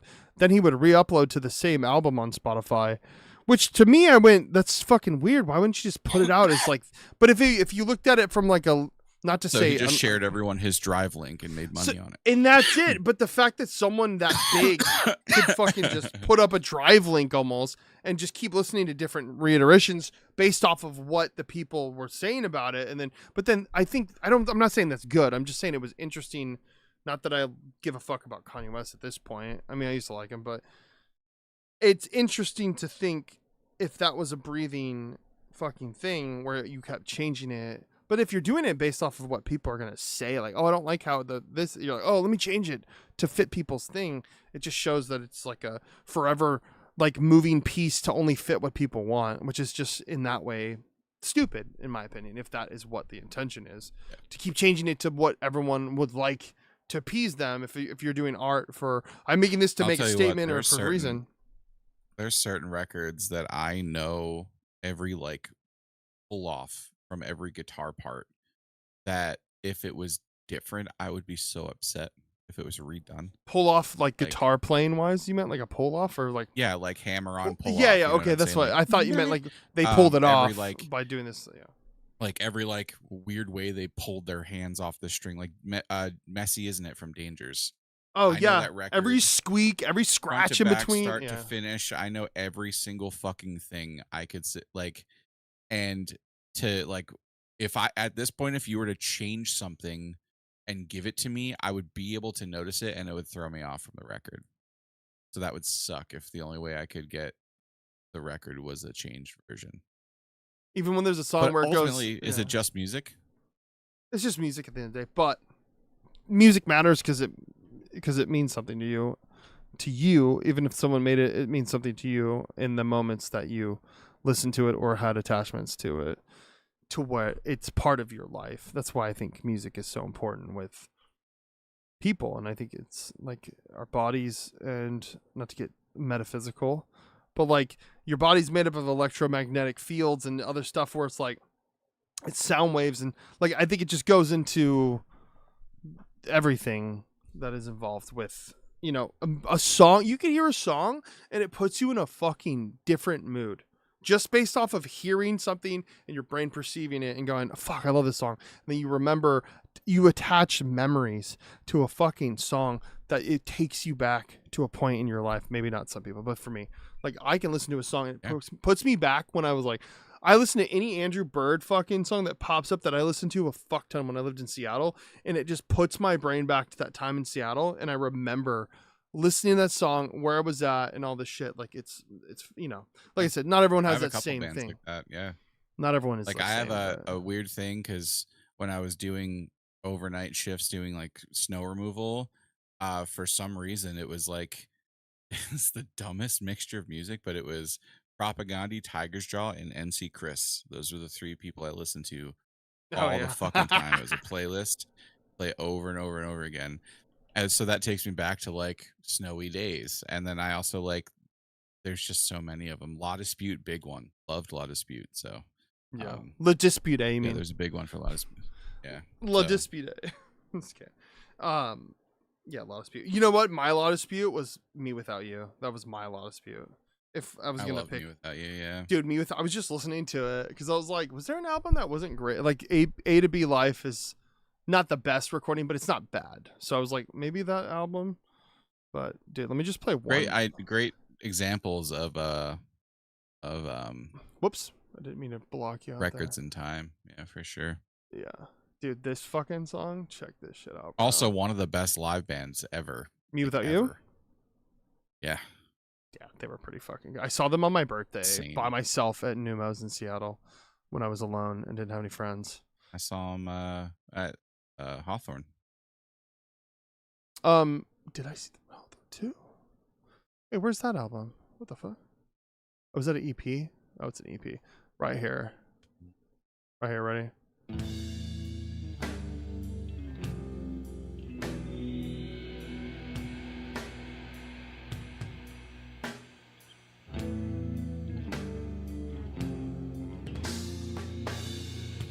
Like it would be a like a bass, like a 6-string bass or 5-string bass. Do you know what album this is on? Just I didn't know if you were like a diehard. I know the. You might sleep, but you never dream. Onward, progress, or so it seems. You might laugh, but you'll never smile. Come on in and waste away a while. You might sleep, but you'll never dream. Onward, This is old shit. 2001. Yeah. You'll never. Right here, right. Ba-na-na-na. Ah! Here you go. I'll put it on the. It's on the screen right here. Oh, open link. There you go. Yeah, it was already on the other thing. Oh, for you, yeah, not on the stream though. Oh yeah, I already saw it up on the screen. But anyways, yeah, this album's great. But anyways, back Man, to so this, many good man. EPs. EPs There's are so many, good. dude. I Tokyo love Blues Club EPs. EP. That's It's just very like good. little snacks. Like a full length is like I got to sit down and have a meal, Snacks. but EPs are like a little bag of chips, a little bag of chips. I go, It's a that was little, a good little barbecue band cereal. EPs are band cereal. I go, oh, dude, you know what? Okay, hot take before we end the show. Favorite cereal that's like, for sure it's not healthy, but like you'd fucking smash a bowl. For me, you ever eat the yellow box of the Honey O's? Those little like Cheerios, but they got the little clusters. Honey O's, yeah. Fuck, dude, that's my jam. I don't even like cereal that much anymore. Like when I was younger, maybe. But I've been doing I'm cereal not a a big little cereal different guy. lately. I'm a little bit of a cereal trendsetter, as they say. So I don't know if we want to get into cereal. Full routines, cookies, but, full cookies in the. What was the cookies? What was the one with all the No. cookies? What was the one with the just full Oh, cookie Cookie pieces? Crisp. Cookie Crisp, just Crisp was fucking sick. cookie, bro. No, you know what Here's I for do breakfast is, a bowl of cookies. Dude, it's so funny. Fucking Cookie Crisp. You know, like the fucking like just the Chex Mix square. What are those? Like the rice squares, the rice square cereal. Just the checks. It's just checks. Rice It was squares. just. It's So, the cereal's So called the rice squares, they're like, yeah, they're like. That was just called Anyway, checks. it's like the Chex. It has rice squares in it, but you can get just rice squares cereal, right? So Oh, I didn't. I do a mixture where it's mostly rice square cereal, but then I add a little bit of what I want with it, because then I can have the flavor of like a little bit of Fruity Pebbles or this or that. So it's like And a base. mostly rice squares. It's like a template. So it's a little bit better for you, and it holds the milk better. It doesn't get soggy as easy. Because I don't like a lot of milk. I use a little bit of milk. Little bit of milk. milk. Who the fuck are you, Dude, dude? I You literally- fill so that I was fucker lactose to the intolerant as a top, kid. dude. Oh, okay, yeah, that makes sense. No, dude, I was lactose intolerant as a kid. I literally use like a serving of milk, like 3 tablespoons max. Dude, you know what I use say very that? little milk. You know what I don't So have to say. I do that it's with the band. rice and then the flavor I want, and mix it together a bunch and eat it like that, and it's so fucking good. It's so much good, so much gooder. I said it wrong. That's how good it is. So much gooder. Anyway, Words is it's time to hard. get off. No, it's not. It's time to Getting play off now. fast. It's not. We're not getting off. I am not getting know. off yet. I need to get a drink. I need to make piddle and get back on for fast. All right. Let me do an outro. Okay, so thanks for being here. We had fun. We had, you know what? Make sure to come next I time love and hang out with us. Ghosts. We went over some of the, some albums that we thought weren't the best recording, the best like produced albums, like not musically, like engineer wise, but like really made an impact on us. I had a lot of fun. I got we went, what am I saying? We went off the rails. We went off the fuck. Dude, my Vyvanse is not working anymore. Apparently, I can't pay attention. Hey, hold on. Here's the. Do you want to know? This is my little experiment. This is like obviously a gross oversimplification, but this is what it sounds like in my head most of the times when I'm trying to talk or focus. This is what's happening at all times.